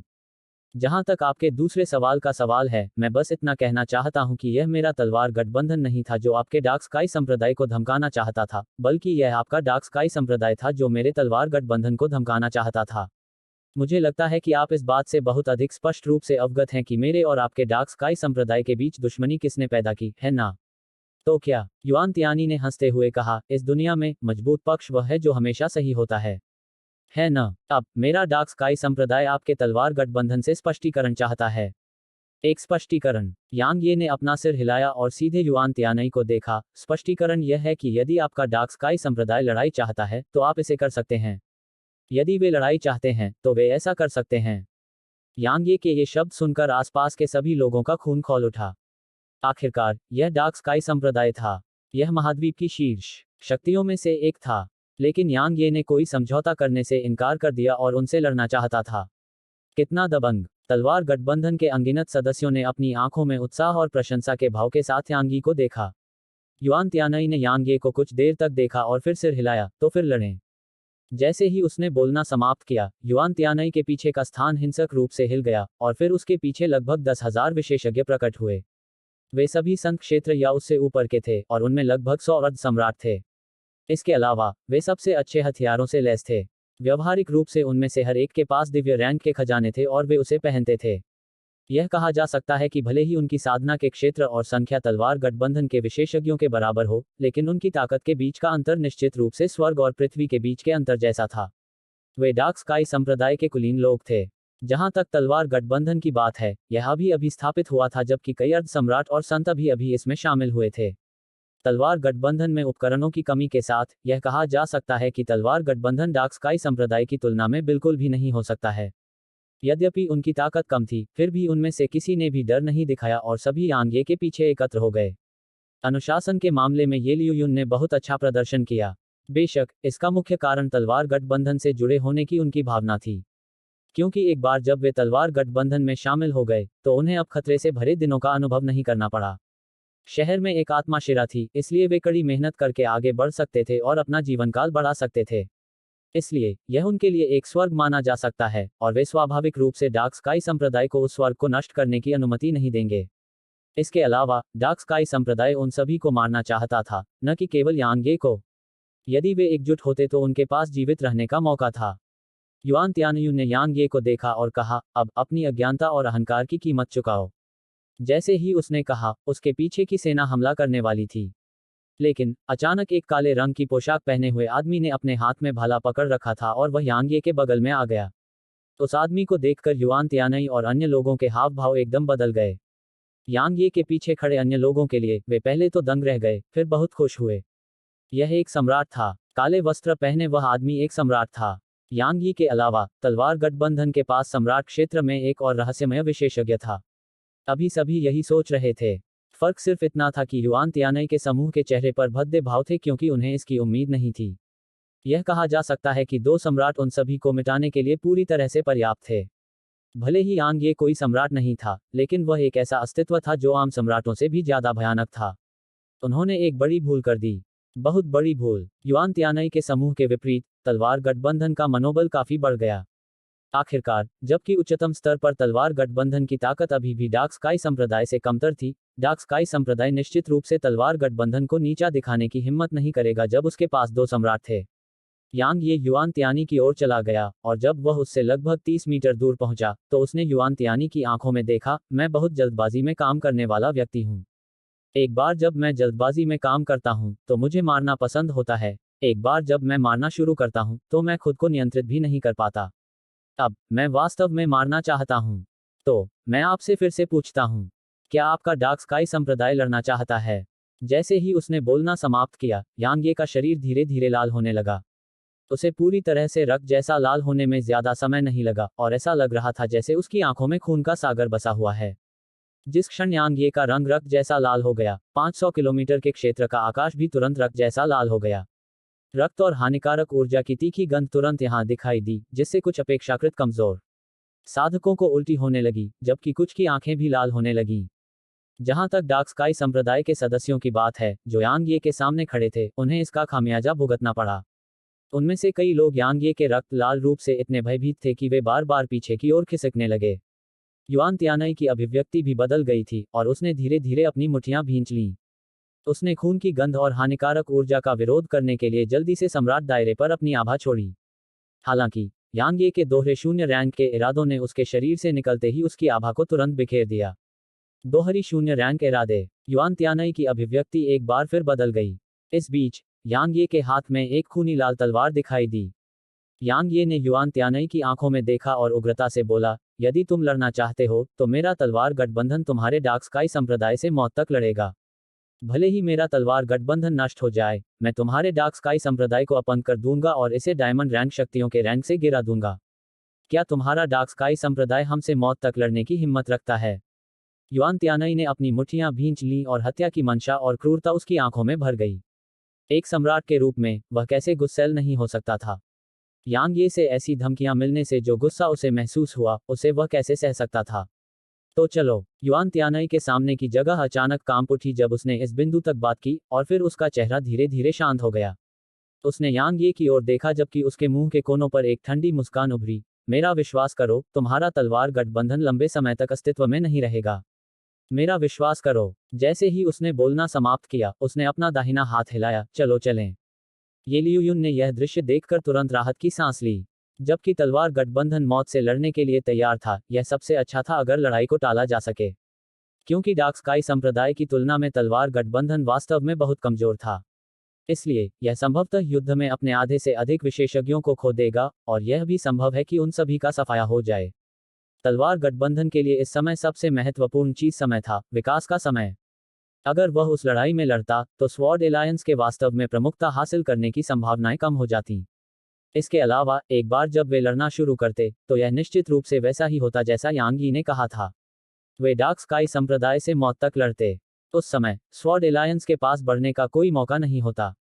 हालांकि जब सभी ने सोचा कि अब मामला खत्म हो गया है, तो अचानक तलवार की आवाज गूंजी।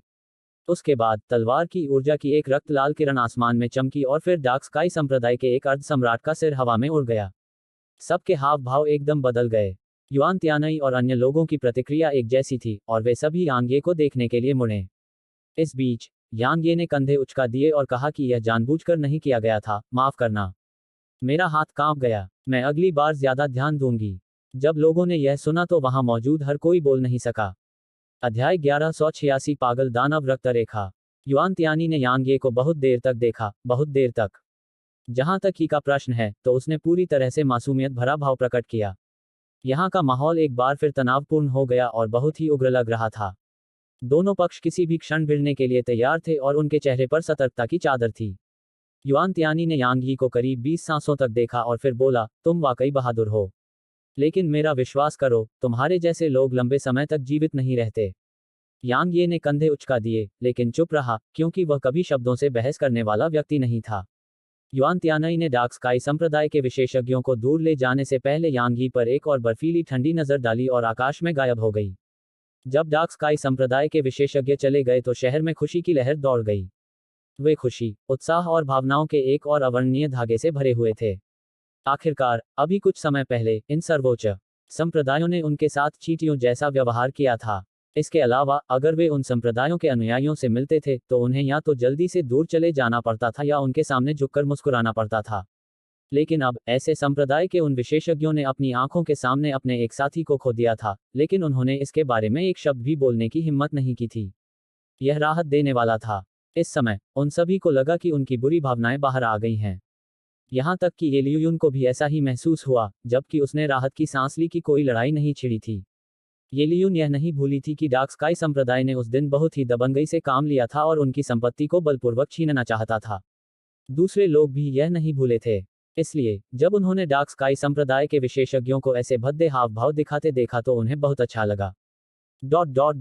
हॉल में केवल यांग ये जो सामान्य स्थिति में लौट आया था और ये लियू युन यहाँ मौजूद थे। ये लियून ने कहा, तलवार मास्टर, हालांकि आपके कार्यों ने हमारे तलवार गठबंधन का मनोबल और आत्मविश्वास बढ़ाया, लेकिन यह काफी जल्दबाजी थी। यांग ये ने उसकी ओर देखा और उसके हाव भाव में थोड़ा बदलाव आया, लेकिन फिर भी उसने कहा, एक बार जब डार्क स्काई सेक्ट वाकई हमसे मौत तक लड़ने का फैसला कर लेता है, तो हमारी हाल की उपलब्धियां रातों रात नष्ट हो जाएंगी। भले ही हमारा sword alliance dark sky sect के हमले का विरोध कर सके, लेकिन उसे निश्चित रूप से भारी नुकसान होगा। इसलिए, दुनिया में आगे बढ़ना तब बेहद मुश्किल हो जाएगा। क्योंकि एक बार जब सभी को पता चल जाएगा कि हम डार्क स्काई सेक्ट के साथ युद्ध कर रहे हैं, तो कोई भी हमारे साथ जुड़ने को तैयार नहीं होगा। यांग ये धीरे धीरे उसके पास चली गई और उसने अपना सिर थोड़ा नीचे कर लिया। इस बीच यांग ये ने हंसते हुए कहा, मिस ये, घबराने की कोई ज़रूरत नहीं है। भले ही मैं कभी कभी बहुत आवेगी हो जाती हूँ और जल्दबाजी में काम करना पसंद करती हूँ, लेकिन मैं कभी भी अपने किसी भी साथी के साथ ऐसा नहीं करती। इसके अलावा मैं घमंडी और जिद्दी व्यक्ति नहीं हूँ। इसलिए अपने मन में जो भी विचार हो बेझिझक बोलिए। ये लियू युन ने राहत की सांस ली। वह यांग ये को लंबे समय से नहीं जानती थी। वह बस इतना जानती थी कि उसके इस तलवार मास्टर से निपटना बिल्कुल भी आसान नहीं था, और वह कभी कभी थोड़ा बचकाना भी हो जाता था। पहले उसे डर था कि यांग ये एक घमंडी और जिद्दी व्यक्ति है, और अगर वह वास्तव में ऐसा व्यक्ति है तो वह वास्तव में तलवार गठबंधन के भविष्य के बारे में काफी चिंतित होगी। सौभाग्यवश वह वहां नहीं था।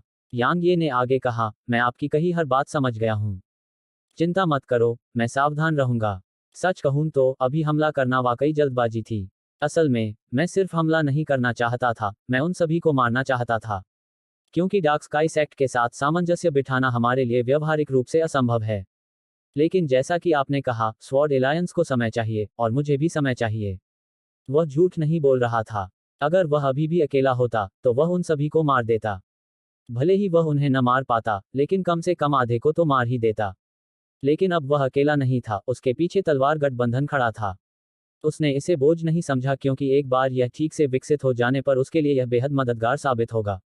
वास्तव में यहाँ शक्ति विकसित करना काफी आसान था, क्योंकि केवल आत्माशिराओं और बैंगनी क्रिस्टल की आवश्यकता थी। ये लियू युन ने थोड़ा सिर हिलाया और कहा, जब तक तुम समझती हो। वह यांग ये के चरित्र के अनुसार जल्दबाजी में काम करने के बारे में सबसे अधिक चिंतित थी। अगर ऐसा हुआ तो यह केवल तलवार गठबंधन के लिए हानिकारक होगा। आखिरकार एक शक्ति के नेता को उचित और बुद्धिमान होना चाहिए, अन्यथा उस शक्ति का बढ़ना बिल्कुल असंभव होगा। सौभाग्य से भले ही यांग ये बेहद पागल था, वह ज्यादातर समय बहुत सामान्य था। यांग ये ने अपनी बाईं हथेली को पलटा और वहां 2 स्थानिक छल्ले दिखाई दिए।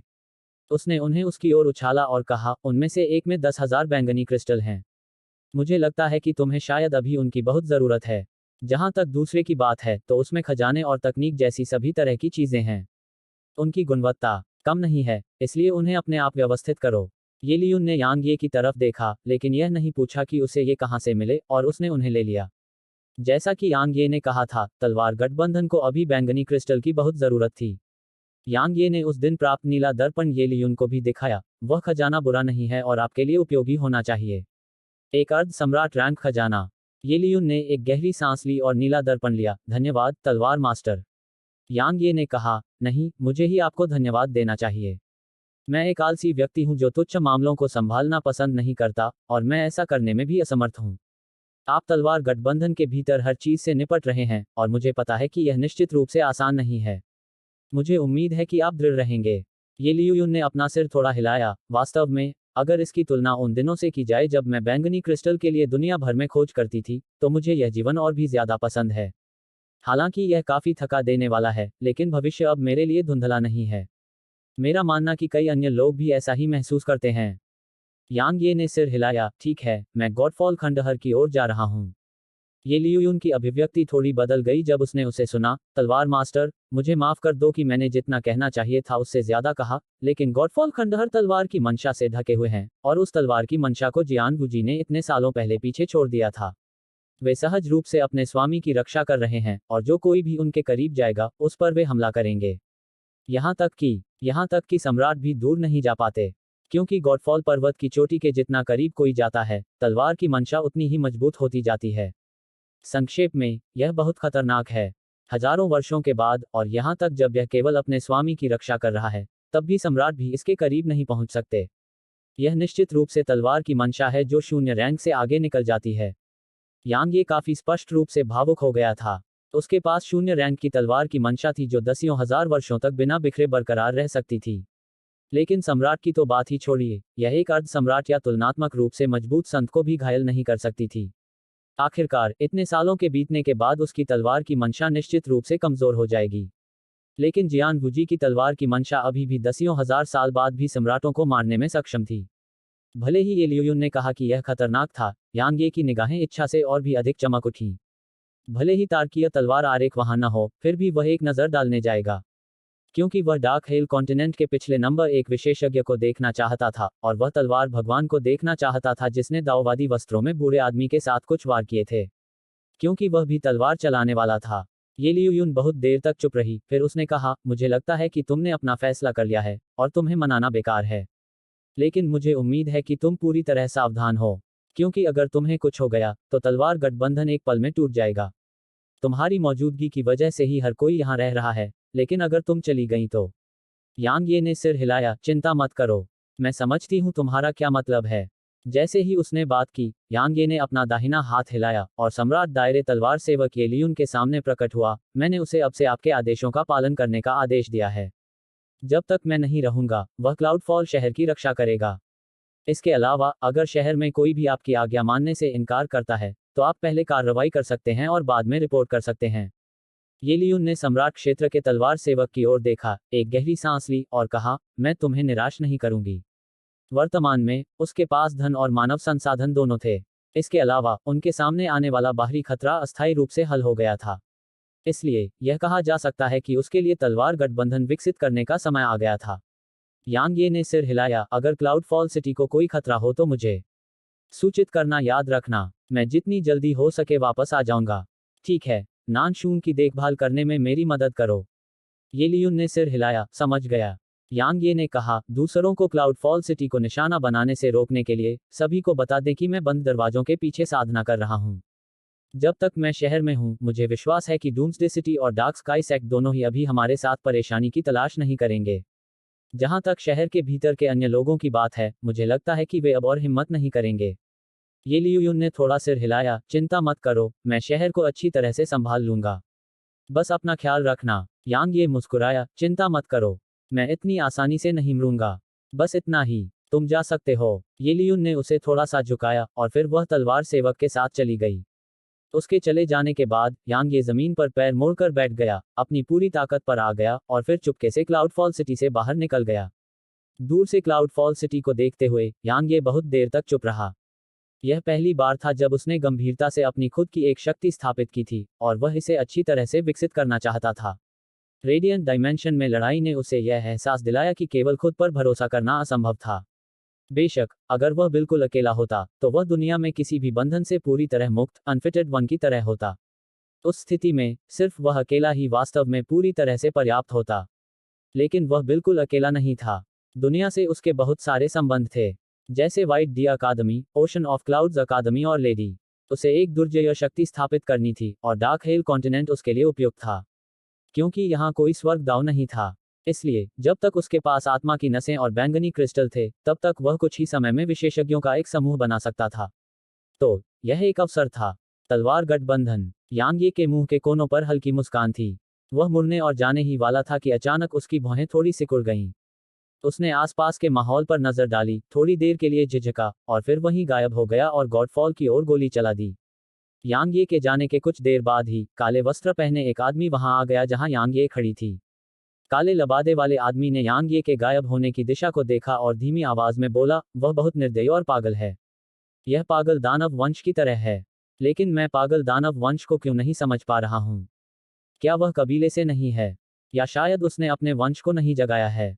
अजीब बात है। जैसे ही काले वस्त्र पहने व्यक्ति ने बोलना समाप्त किया, उसका शरीर कांप उठा और वहीं गायब हो गया। अध्याय 1187, तलवार साधकों की तीर्थयात्रा। काले वस्त्र पहने आदमी के मौके पर गायब हो जाने के तुरंत बाद, यांग ये वहीं प्रकट हुआ जहां वह कुछ क्षण पहले खड़ा था। वह उस जगह को देखते हुए गंभीर भाव से देख रहा था, जहां अभी अभी काले वस्त्र पहने आदमी खड़ा था। काले वस्त्र पहने आदमी की खुद को छिपाने की क्षमता बहुत ही भयानक थी। यह लेडी के बाद उसने देखी सबसे बेहतरीन क्षमता थी। जहां तक काले वस्त्र पहने आदमी की ताकत की बात है, तो वह उसे नहीं देख पाया क्योंकि काले वस्त्र पहने आदमी से आभा का एक भी निशान नहीं निकल रहा था। अगर छोटे भंवर ने उसे चेतावनी नहीं दी होती, तो वह काले वस्त्र पहने आदमी की उपस्थिति को नोटिस भी नहीं कर पाता।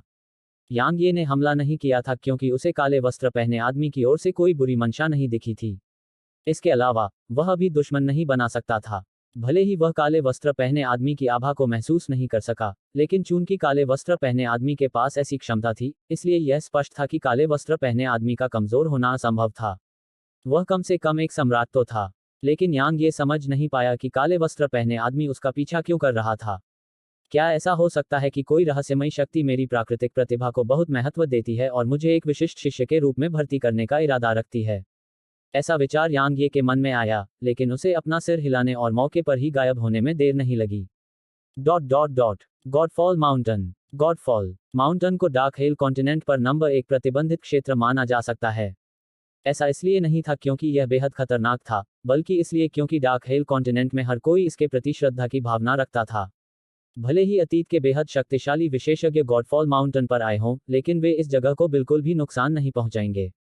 क्यों? क्योंकि अगर जियानगुजी गॉडफॉल माउंटेन पर नहीं गिरते, तो डार्क हेल कॉन्टिनेंट का अस्तित्व ही खत्म हो जाता।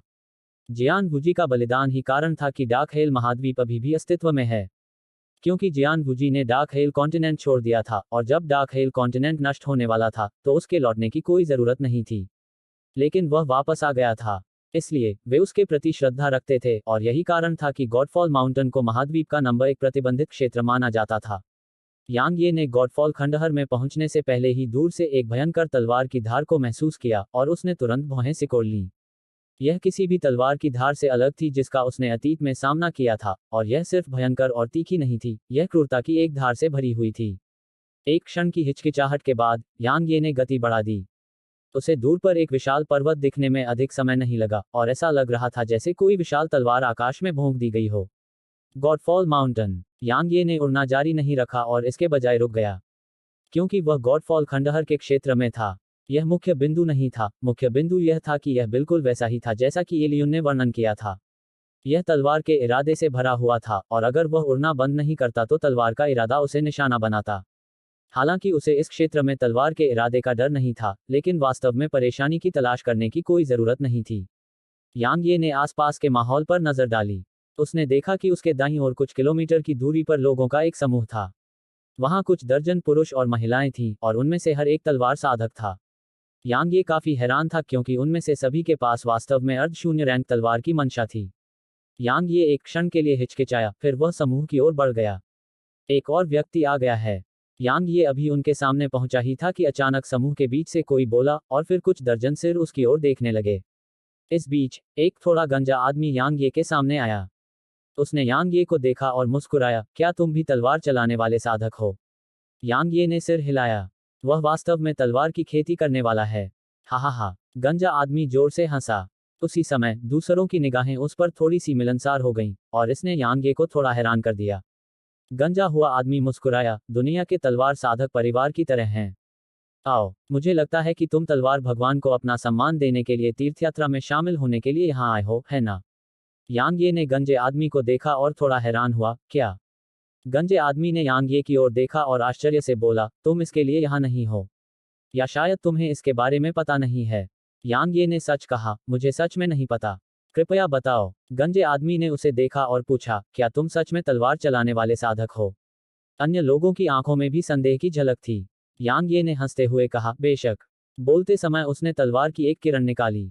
जब दूसरों ने यह देखा तो उन्हें उस पर शक करना बंद हो गया, और गंजे आदमी ने थोड़ा सिर हिलाया।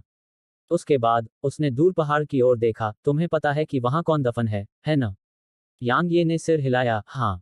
गंजे आदमी की आंखों में जटिल भावनाओं का एक निशान था, लेकिन वहां और भी अधिक प्रशंसा थी। उन सभी वर्षों पहले सीनियर जियानगुजी ने अपने दम पर पूरे महाद्वीप को बचाया, और उन्होंने इसके लिए अपने जीवन की कीमत चुकाई।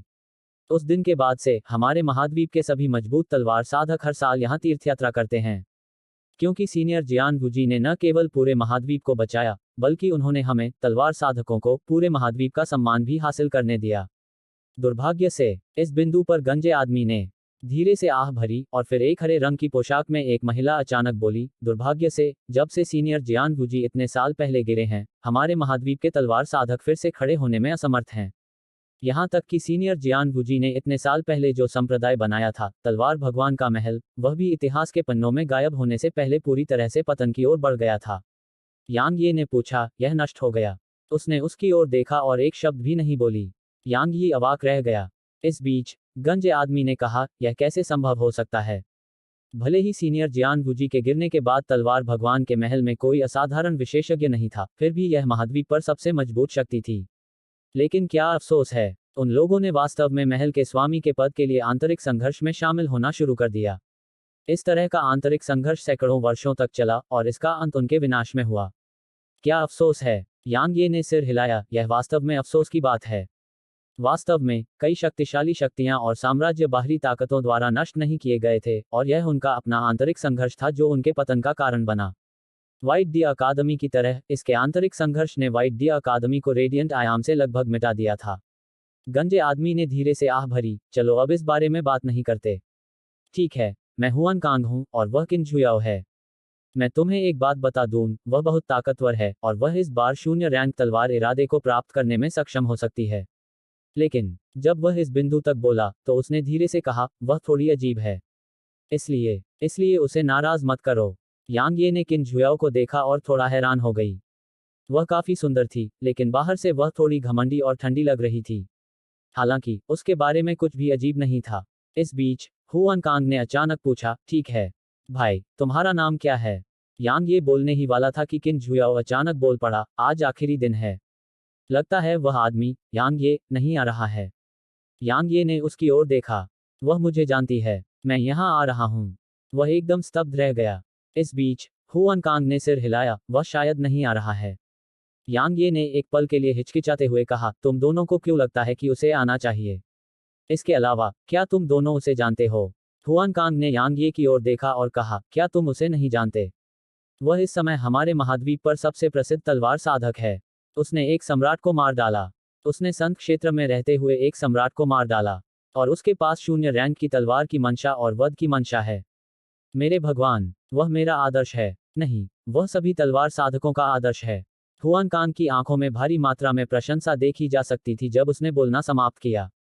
यांग ये को इस तरह से सीधे प्रशंसा किए जाने से काफी शर्मिंदगी महसूस हुई। उसने हल्की खांसी की और गंजे आदमी को उसका नाम बताने ही वाला था। लेकिन किन झुयाओ ने अचानक कहा, अब से वह अब और नहीं रहेगा। यांग ये स्तब्ध रह गया। इस बीच हुआन कांग ने भी कहा, वास्तव में मैं उसे सम्मान देने के लिए न आने के लिए नीचा देखता हूं। अगर मैं उससे मिलता हूं तो मैं उसे जरूर चुनौती दूंगा। मैं उसे हरा दूंगा और उसे। क्या तुम बड़ी बड़ी बातें करना बंद कर सकते हो? इस बीच एक ब्लेड वाले कपड़े पहने हुए आदमी ने अपनी बाहों में तलवार थाम रखी थी, लेकिन उसने कहा, उसने सेंट रियल में एक सम्राट को मार डाला। तुम्हारा क्या? तुम अब एक अर्ध सम्राट हो, लेकिन अगर तुम किसी सम्राट का सामना करोगे तो तुम्हारे पास भागने के अलावा कोई विकल्प नहीं होगा, है ना? लिन फैन, भाड़ में जाओ। हुआन कांग गुस्से से बोला, मैंने एक सम्राट से लड़ाई की है। मैंने एक से लड़ाई की है। काले कपड़े पहने आदमी ने उदासीनता से कहा, भागने से पहले तलवार की कुछ किरणें भेजना सम्राट से लड़ने के समान माना जाता है। बस भूल जाओ मैंने क्या कहा। मैं तुम्हें चुनौती देता हूँ। हुआन कांग ने अचानक लिनफैन पर तलवार तान दी। लिनफैन, मैं पहले तुम्हें हराऊंगा और मैं तुम्हें बताऊंगा कि एक सच्चा तलवार साधक कैसा होता है। तलवार साधक? तुम्हारा मतलब मुंह साधक है? लिनफैन ठंडी हंसी। मुझे लिनफैन को अपनी हीनता स्वीकार करनी होगी अगर यह शेखी बघारने की प्रतियोगिता है। सिर्फ मैं ही नहीं, यहाँ हर कोई अपनी हीनता स्वीकार करेगा। भाड़ में जाओ तुम। हुआन कांग का चेहरा लाल हो गया और वह हमला करने ही वाला था कि किन झुयाओ अचानक उनके बीच आ खड़ा हुआ। उन्होंने कहा, अगर प्रतिस्पर्धा करनी है तो तीर्थयात्रा के दौरान करो। अब लड़ने का क्या मतलब है? लिन फैन ने कंधे उचकाए, इससे मुझे कोई फर्क नहीं पड़ता। हुआन कांग ने घुरघुराहट की और हमला भी नहीं किया। इस बीच यांग ये ने पूछा, क्या आप सभी इससे पहले यांग ये को सचमुच आदर्श मानते थे? हुआन कांग ने सिर हिलाया। उसने एक सम्राट को मार डाला और तलवार साधक शब्द को एक बार फिर महाद्वीप को हिला देने दिया। तलवार साधक होने के नाते हम स्वाभाविक रूप से उसका सम्मान करते हैं। हालांकि वह वास्तव में तीर्थयात्रा में भाग लेने नहीं आया था। यह हम तलवार साधकों के दिलों में सबसे दिव्य गतिविधि है और यह वरिष्ठ जियानगुजी के प्रति हमारे सम्मान का प्रतिनिधित्व करता है। लेकिन वह नहीं आया। मैं इसके लिए उसे बुरा दर्जा देता हूँ। यांग यी अवाक रह गया। इस बीच किन झुयाओ ने अचानक कहा, ठीक है, चलो अब उसके बारे में बात नहीं करते। चलो शुरू करते हैं। जब अन्य लोगों ने उसकी बात सुनी तो वे तुरंत गंभीर हो गए। यांग ये बोलने ही वाला था कि किन झुयाओ ने अचानक कहा, चलो चलें। जैसे ही उसने बोलना समाप्त किया, किन झुयाओ ने समूह को आगे बढ़ाया और वे गॉडफॉल पर्वत की ओर कदम से कदम बढ़ाते गए। इस बीच यांग ये समूह का अनुसरण करने से पहले एक पल के लिए हिचकिचाया। अध्याय 1188। मैं अपनी तलवार के 10 वार से यांग यी का सिर काट लूंगा। कुछ समय तक उनका पीछा करने के बाद यांग ये को अंततः समझ में आया कि जब वे इसे तीर्थयात्रा कहते थे तो उनका क्या मतलब था। यह एक ऐसी यात्रा को दर्शाता है जिसमें उन्होंने गॉडफॉल माउंटेन की ओर यात्रा करने के लिए अपनी तलवार की मंशा का उपयोग किया। हालांकि यह बहुत सरल लग रहा था, लेकिन वास्तव में यह बिल्कुल भी सरल नहीं था। यह कहा जा सकता है कि अर्धशून्य रैंक तलवार इरादे के बिना तलवार साधक निश्चित रूप से 15 मिनट तक यात्रा करने में असमर्थ होंगे। यहां तक ये तलवार साधक जिनके पास अर्धशून्य श्रेणी की तलवार की मंशा थी, 1 घंटे से भी कम समय की यात्रा के बाद तनाव महसूस करने लगे। यांग ये की अभिव्यक्ति गंभीर थी। यहाँ तलवार की मंशा बहुत तेज थी, बहुत तेज। कुछ तलवार साधकों को छोड़कर हर एक तलवार साधक की तलवार की मंशा तेज थी। क्योंकि तलवार के साधक हमेशा अपनी धार दिखाते रहते हैं, यह तलवार साधक की विशेषता थी। यहाँ तक कि यांग ये की खुद की तलवार की मंशा भी तेज थी, लेकिन यहाँ की तलवार की मंशा की तुलना में यह एक वयस्क के सामने एक बच्चे की तरह थी। इसके अलावा यहाँ तलवार की मंशा में वर्चस्व की आभा और एक क्रूर आभा थी जो किसी के दिल की धड़कन बढ़ा देती थी। लगभग 2 घंटे बाद यह यांग ये के लिए भी थोड़ा कठिन हो गया, जिसके पास शून्य रैंक तलवार का इरादा था। यांग ये ने दूसरों की ओर देखा, और जब उसने उनके चेहरों पर भाव देखे तो वह खुद को सिर हिलाए बिना नहीं रह सका। डार्क हिल कॉन्टिनेंट के कुछ सबसे बेहतरीन तलवार साधकों से जैसी उम्मीद थी। उनकी इच्छाशक्ति और स्वभाव वाकई बहुत मजबूत हैं। क्योंकि यह स्पष्ट रूप से उनके लिए अत्यंत कष्टदायक था, लेकिन उन्होंने पीछे हटने का विकल्प नहीं चुना था, और उनकी आंखें और भी अधिक चमक रही थीं। तलवार साधकों को स्वाभाविक रूप से प्रतिकूल परिस्थितियों का सामना करने पर अधिक शक्तिशाली बनना पड़ता था। यांग ये ने देखा कि बाकी तीनों में से 3 तुलनात्मक रूप से उत्कृष्ट थे, और वे थे हुआन कांग, लिन फैन और किन झुयाओ, लेकिन किन झुयाओ उन तीनों में सबसे उत्कृष्ट थी। यांग ये ने उसे संक्षेप में परखा। उसने देखा कि हुआन कांग सही थी, और उसकी तलवार की मंशा को अर्ध शून्य रैंक के शिखर पर माना जा सकता है। यदि यहाँ अन्य लोगों को शून्य रैंक तलवार इरादे से एक कदम दूर कहा गया था, तो किन झुयाओ बस कागज की एक पतली शीट से दूर था। अगर उसे कोई सौभाग्यपूर्ण मुठभेड़ मिल जाती, तो उसे बस उस कागज को हल्के से थपथपाना होता और वह कागज टूट जाता। अचानक किन झुयाओ ने यांग ये पर नजर डाली, और उसकी आंखों में आश्चर्य की एक झलक दिखाई दी जब उसने देखा कि यांग ये के चेहरे पर एक शांत भाव था और ऐसा लग रहा था कि वह बिल्कुल भी प्रभावित नहीं था। उसने उसे परखा, अपनी नजर हटाई और गति बढ़ा दी।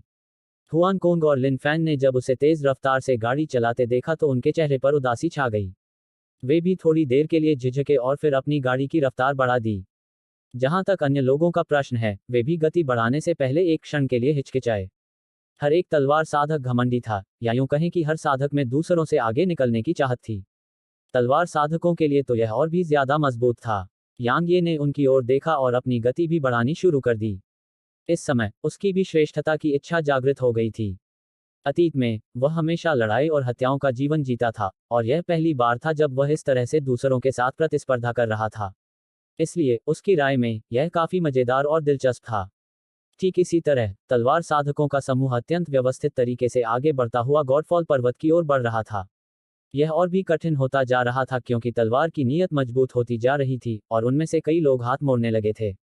ऐसा लग रहा था जैसे कोई पहाड़ उनके शरीर पर दबाव डाल रहा हो, और एक कदम भी चलना मुश्किल हो रहा था। लेकिन फिर भी उनमें से किसी ने अब तक हार नहीं मानी थी। उनमें से सबसे शांत और संयमित किन झुयाओ और अन्य 2 थे।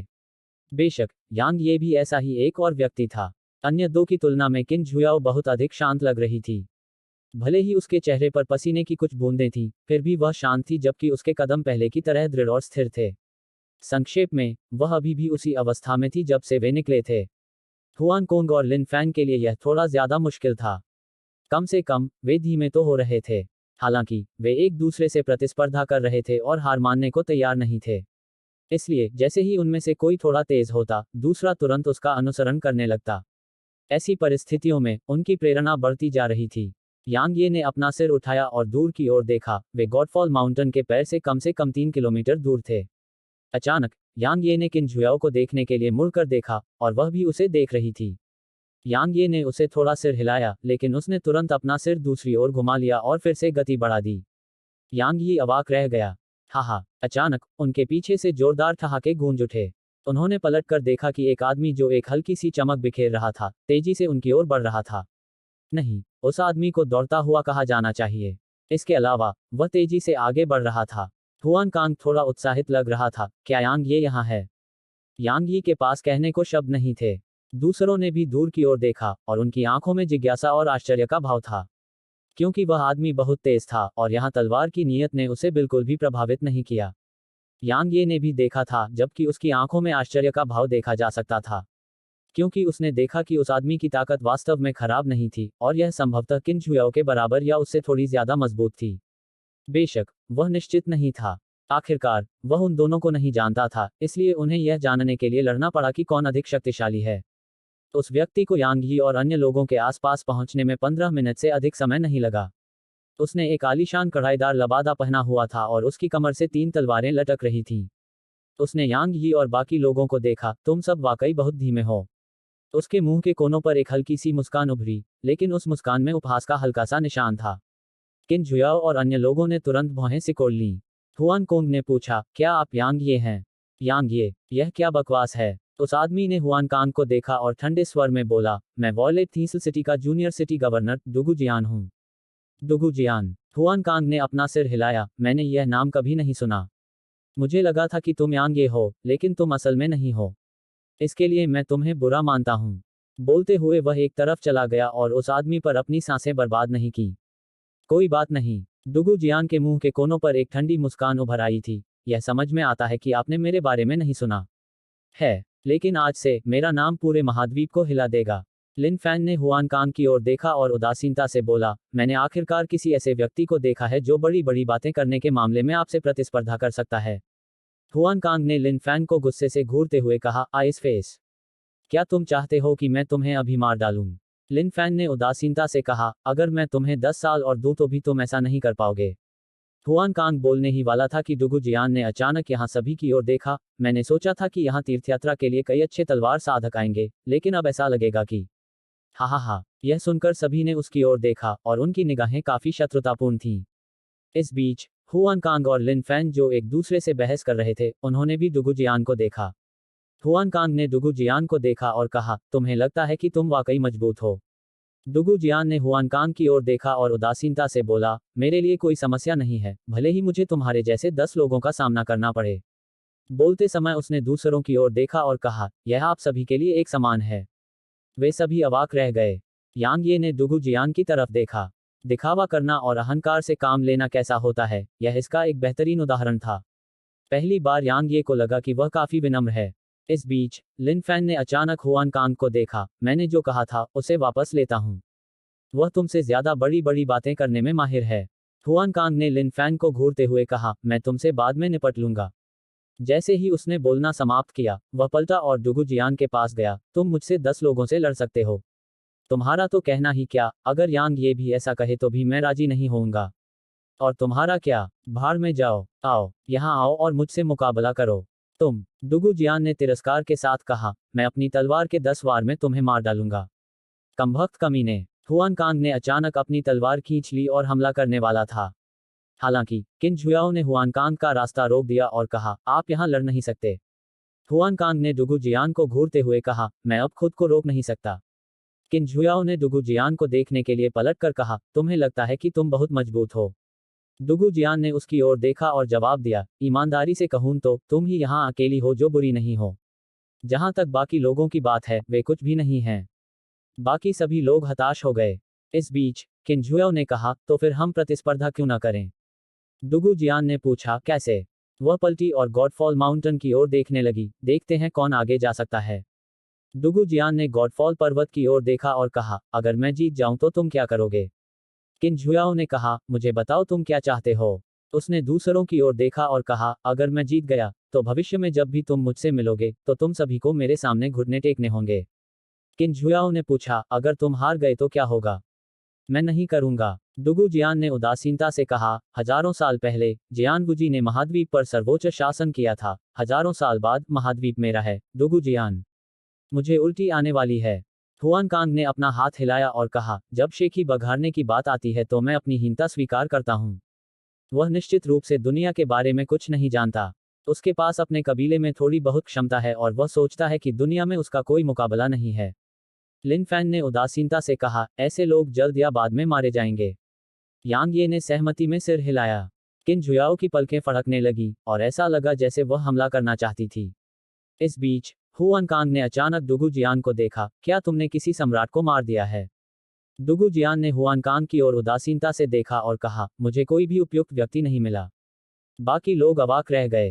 हुआन कांग ठहाके लगाकर हंसा, अगर तुमने नहीं मारा है, तो नहीं मारा है। तुम ऐसा दिखा रहे हो जैसे तुमने बहुतों को मार डाला है। डुगु जियान ने कहा, जब कोई उपयुक्त व्यक्ति सामने आएगा, तो मैं निश्चित रूप से तुम्हें उसे मारते हुए देखने दूंगा। लेकिन यांग ये ने एक सम्राट को मार डाला है। हुआन कांग ने कहा, इसके अलावा उसने यह तब किया जब वह संत क्षेत्र में था। तुम्हें उसके बारे में सुनना चाहिए था, है न? डुगु जियान ने भौहें सिकोड़ते हुए कहा, मैं अभी अभी बंद दरवाजे की साधना से बाहर आया हूं, इसलिए मैंने ऐसा नहीं किया है। लेकिन अगर उसने किया भी है तो क्या हुआ? मैं अपनी तलवार के 10 वार में उसका सिर जरूर काट दूंगा। यांग यी अवाक रह गया। रुको, हुआन कांग ने कहा, अब और बात नहीं करते। अगर मैं तुमसे बात करना जारी रखूंगा तो मैं इसे बर्दाश्त नहीं कर पाऊंगा। चलो अभी से प्रतिस्पर्धा करते हैं। मैं आप सभी को अकेले चुनौती देता हूं। डुगु जियान ने उनकी ओर देखा और कहा, यदि आप में से कोई भी मुझसे आगे निकल जाता है तो मैं हार जाता हूं। अगर मैं हार जाता हूं तो आप सभी अपनी मर्जी से कुछ भी कर सकते हैं। डुगु जियान ने एक क्षण रुककर कहा, बेशक, मैं निश्चित रूप से नहीं हारूंगा। अध्याय 1189 गॉडफॉल पर्वत से तलवार का इरादा। जब उन्होंने उसकी बात सुनी तो उनके मुंह के कोने फड़क उठे। उसका आत्मविश्वास वाकई अविश्वसनीय है। हुआन कांग ने डुगु जियान को देखा और कहा, क्या तुम थोड़ा विनम्र नहीं हो सकते? विनम्र? डुगु जियान ठंडी हंसी हंसा, कमजोर लोग यही करते हैं। ठीक है, चलो बकवास बंद करो और अभी शुरू करो। मैंने इस दिन के आने का बहुत इंतजार किया है। किन झुयाओ ने उदासीनता से डुगु जियान की ओर देखा, और फिर उसने दूसरों की ओर देखा। आप सभी को कोई आपत्ति नहीं है ना? उन्होंने जल्दी से अपना सिर हिलाया। जाहिर है, वे डुगु जियान से नाराज थे। किन झुयाओ ने थोड़ा सिर हिलाया, चूंकि किसी को कोई आपत्ति नहीं है, तो चलिए जारी रखते हैं। यह कहते हुए वह मुड़ी और गॉडफॉल पर्वत की ओर चलने लगी। हुआन कांग ने डुगु जियान की ओर देखा और कहा, चलो, शेखी बघाड़ने के उस्ताद। देखते हैं कि तुम कितने महान हो। जैसे ही उसने बोलना समाप्त किया, उसने डुगु जियान के उत्तर की प्रतीक्षा नहीं की और सीधे किन झुयाओ के पीछे चला गया। लिन फैन ने डुगु जियान की ओर देखा और फिर वह भी उनके पीछे चला गया। यांग ये भी किन झुयाओ के पीछे चला गया। उसे वास्तव में प्रतियोगिता में कोई दिलचस्पी नहीं थी, उसे बस इस बात में दिलचस्पी थी कि क्या स्टेलस वॉर्ड डायग्राम पहाड़ की चोटी पर रहता है। न केवल इसमें असाधारण शक्ति थी, बल्कि यह तलवार क्षेत्र के रहस्यों को भी समेटे हुए था। इसलिए उसे इसे प्राप्त करना था। डुगु जियान ने किन झुयाओ और अन्य लोगों की ओर देखा, ठंडी आवाज में गुर्राया और फिर आगे बढ़ना शुरू कर दिया। वह बहुत तेज था और उसे समूह के सामने आने में बस थोड़ी ही देर लगी। किन झुयाओ और अन्य लोगों ने स्वाभाविक रूप से ऐसा करने से मना कर दिया, इसलिए उन्होंने एक साथ गति बढ़ा दी। खासकर हुआन कोंग और लिन फैन, दोनों ही ऐसे लग रहे थे जैसे उन्होंने स्ट्राइडर तावीज का इस्तेमाल किया हो और तेजी से आगे बढ़ रहे हों। यांग ये उन्हें देखकर मुस्कुराया और फिर उसने भी अपनी गति बढ़ा दी। शुरुआत में वे सभी एक दूसरे के बीच लगभग समान दूरी बनाए रख सकते थे, लेकिन जैसे जैसे वे आगे बढ़ते गए, उनके बीच का अंतर स्पष्ट होता गया। कई धीमी गति से बढ़ रहे थे और अंत में वे व्यावहारिक रूप से खुद को आगे बढ़ने के लिए मजबूर कर रहे थे। केवल किन झुयाओ, डुगु जियान, हुआन कोंग, लिन फैन और यांग ये ही स्थिर गति बनाए रखने में सक्षम थे। यांग ये, किन झुयाओ और डुगु जियान के लिए यह ज्यादा मुश्किल नहीं था। लिन फैन और हुआन कांग दोनों को इसे बनाए रखना काफी मुश्किल लग रहा था। जैसे जैसे वे गॉडफॉल माउंटेन के करीब पहुंचते गए, जियान गुजी द्वारा पीछे छोड़ी गई तलवार की मंशा और भी भयानक होती गई। वर्तमान में उन्हें ऐसा लग रहा था कि 1 दर्जन से ज्यादा पहाड़ उन पर दबाव डाल रहे हैं, और उनके द्वारा उठाया गया हर एक कदम ऐसा लग रहा था जैसे 5000 किलो का भार उन पर पड़ रहा है। इसके अलावा तलवार की मंशा के भीतर की क्रूर ऊर्जा और भी मजबूत होती जा रही थी, और कई लोग अब इसका विरोध करने में असमर्थ होने की कगार पर थे। यांग ये ने भौहें सिकोड़ी, क्योंकि तलवार की मंशा में सिर्फ एक क्रूर आभा ही नहीं थी, उसने इसके भीतर हत्या करने की मंशा भी देखी थी। हालांकि इससे उसे वास्तव में आश्चर्य नहीं हुआ। उसके लिए सबसे आश्चर्यजनक तथ्य यह था कि उसने तलवार की मंशा में अनिच्छा का एक निशान देखा था, और यह गॉडफॉल माउंटेन के करीब पहुंचने के साथ साथ और भी मजबूत होता जा रहा था। दुष्ट ऊर्जा, हत्या का इरादा और अनिच्छा। यांग ये ने गॉडफॉल पर्वत की ओर देखा, क्या ये जियान गुजी की वर्षों पुरानी भावनाओं का प्रतिनिधित्व है? मैं अब और नहीं बोल सकता। अचानक समूह के पीछे से एक कमजोर आवाज गूंजी। उन्होंने पलटकर देखा कि लिनन के लबादे पहने एक युवक अपने घुटनों के सहारे खड़ा था और जमीन पर सांस लेने के लिए तड़प रहा था। बाकी लोगों ने उसकी तरफ देखा और फिर अपनी नजरें हटा लीं और आगे बढ़ गए, क्योंकि ऐसा होना बहुत सामान्य बात थी। हर साल कई लोग पहाड़ की तलहटी तक पहुंचने से पहले ही असफल हो जाते थे। लिनेन वस्त्र पहने हुए उस व्यक्ति के चेहरे पर जब दूसरों को आगे बढ़ते देखा तो उसके चेहरे पर हल्कापन आ गया और वह जमीन पर लेट गया तथा पूरी तरह से आराम करने लगा। दुनिया ऐसी ही थी। जब तक आप हार मान लेते, आपकी जिंदगी हमेशा बहुत आरामदायक होती। लेकिन भले ही यह आरामदायक लगता हो, लेकिन असल में यह बहुत दुखद होता है। यांग ये ने उस आदमी को देखा और एक पल के लिए झिझकी, फिर उस आदमी की तरफ देखा। तुम बस ऐसे ही हार मान रहे हो। आदमी ने यांग ये की ओर देखा और कहा, मैं अब और नहीं रुक सकता। यांग ये ने पूछा, उनकी तलवार की मंशा आपकी तरह ही अर्ध शून्य रैंक पर है, इसलिए वे ऐसा क्यों कर सकते हैं लेकिन आप नहीं? आदमी के होंठ थोड़े से हिले, लेकिन अंत में उसने ज्यादा कुछ नहीं कहा। मैं यांग ये ने उसकी ओर देखा और कहा, अगर मैं गलत नहीं हूं, तो आपकी ताकत यहाँ के लोगों में सबसे कमजोर है ना? उसका चेहरा थोड़ा बदसूरत हो गया, लेकिन वह इसका खंडन नहीं कर सका क्योंकि यह एक तथ्य था। यांग ये ने दूर खड़े अन्य लोगों की ओर इशारा करते हुए कहा, वे दृढ़ निश्चयी हैं, फिर भी आपने हार मान ली है। अगर आप इस तरह से काम करेंगे तो क्या आप उनकी स्वीकृति और सम्मान प्राप्त कर पाएंगे? ईमानदारी से कहूं तो मेरा मानना कि जब तक कोई व्यक्ति ताकतवर है, तब तक वह व्यक्ति ऐसे व्यक्ति का दोस्त नहीं बनेगा जो आसानी से हार मान लेता है। उसका सम्मान करना तो दूर की बात है। यह एक ऐसी दुनिया है जहां ताकत का सम्मान किया जाता है और केवल ताकत ही आपको सम्मान दिलाएगी। मैं मुख्य बोलने ही वाला था जब यांग ये ने उसे बीच में टोका, क्या आप हमेशा के लिए quasi word rank sword intent में फंसना चाहते हैं? आदमी ने तुरंत जवाब दिया, मुझे नहीं मालूम। यांग ये ने कहा, लेकिन क्या आपको लगता है कि जो व्यक्ति हार मान लेना पसंद करता है, वह शून्य रैंक की तलवार की मंशा हासिल कर पाएगा? ईमानदारी से कहूं तो जब आप हर किसी की तरह अर्ध शून्य रैंक पर होते हैं, तो आपकी तलवार की मंशा बहुत कमजोर होती है। अगर आप कड़ी मेहनत नहीं करते, दृढ़ नहीं रहते और बदलाव नहीं करते, तो आप हमेशा के लिए अर्ध शून्य रैंक पर ही अटके रहेंगे। जैसे ही यांग ये ने बोलना समाप्त किया, उसने अपना हाथ बढ़ाया और कहा, अपनी सांस बर्बाद मत करो। अगर तुम मर्द हो, तो खड़े हो जाओ और बोलना जारी रखो। लिनेन के लबादे में लिपटा हुआ आदमी यांग ये को बहुत देर तक देखता रहा, और फिर उसने अपना हाथ आगे बढ़ाया और यांग ये का हाथ थाम लिया।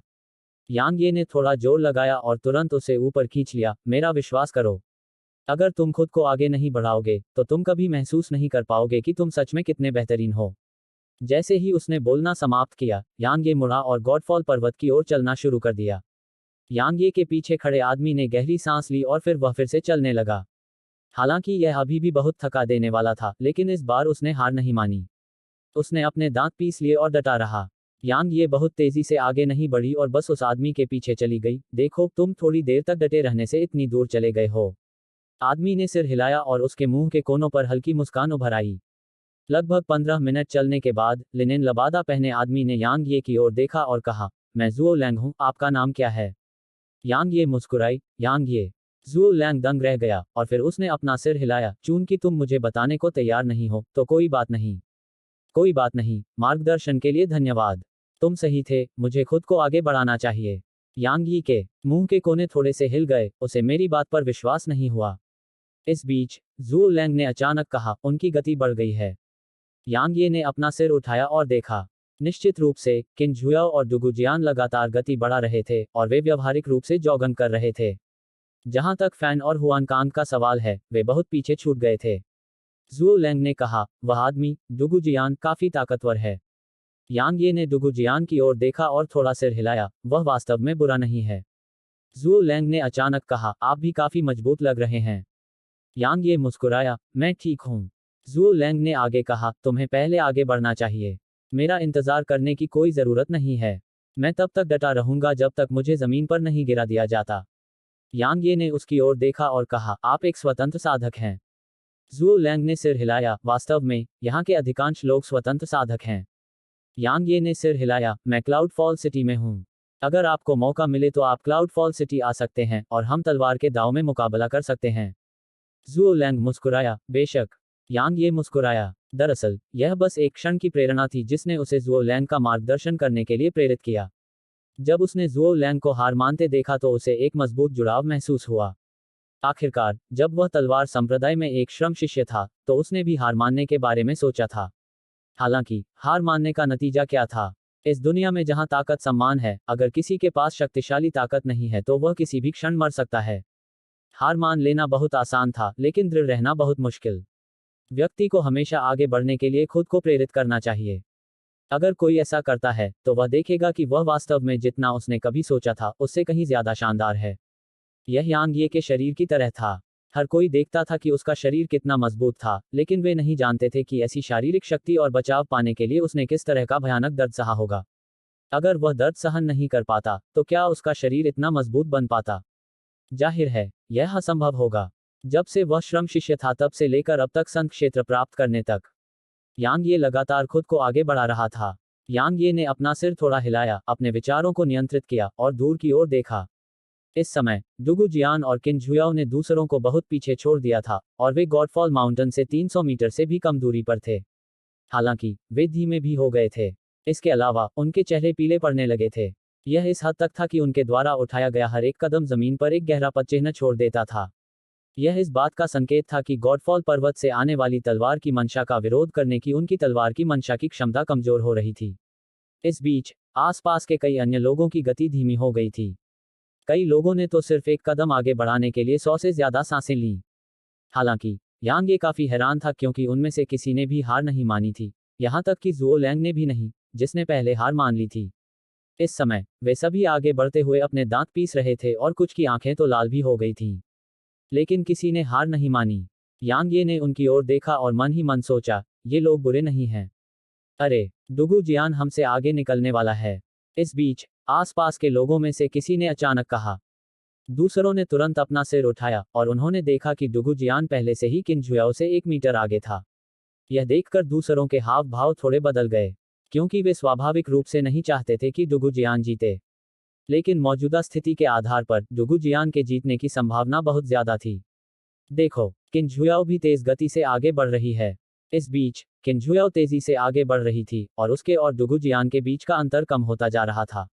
इसके अलावा उसने हल्के से उसे पछाड़ने के संकेत दिए। ठीक इसी तरह वे दोनों एक दूसरे का पीछा करते हुए आगे बढ़े और उन्हें गॉडफॉल पर्वत की तलहटी तक पहुंचने में ज्यादा समय नहीं लगा।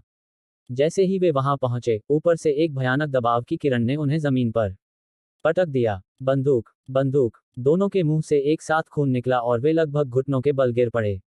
हालांकि उन्होंने बलपूर्वक ऐसा होने से रोका। दोनों ने ऊपर देखा और उनकी आंखों में सदमा था।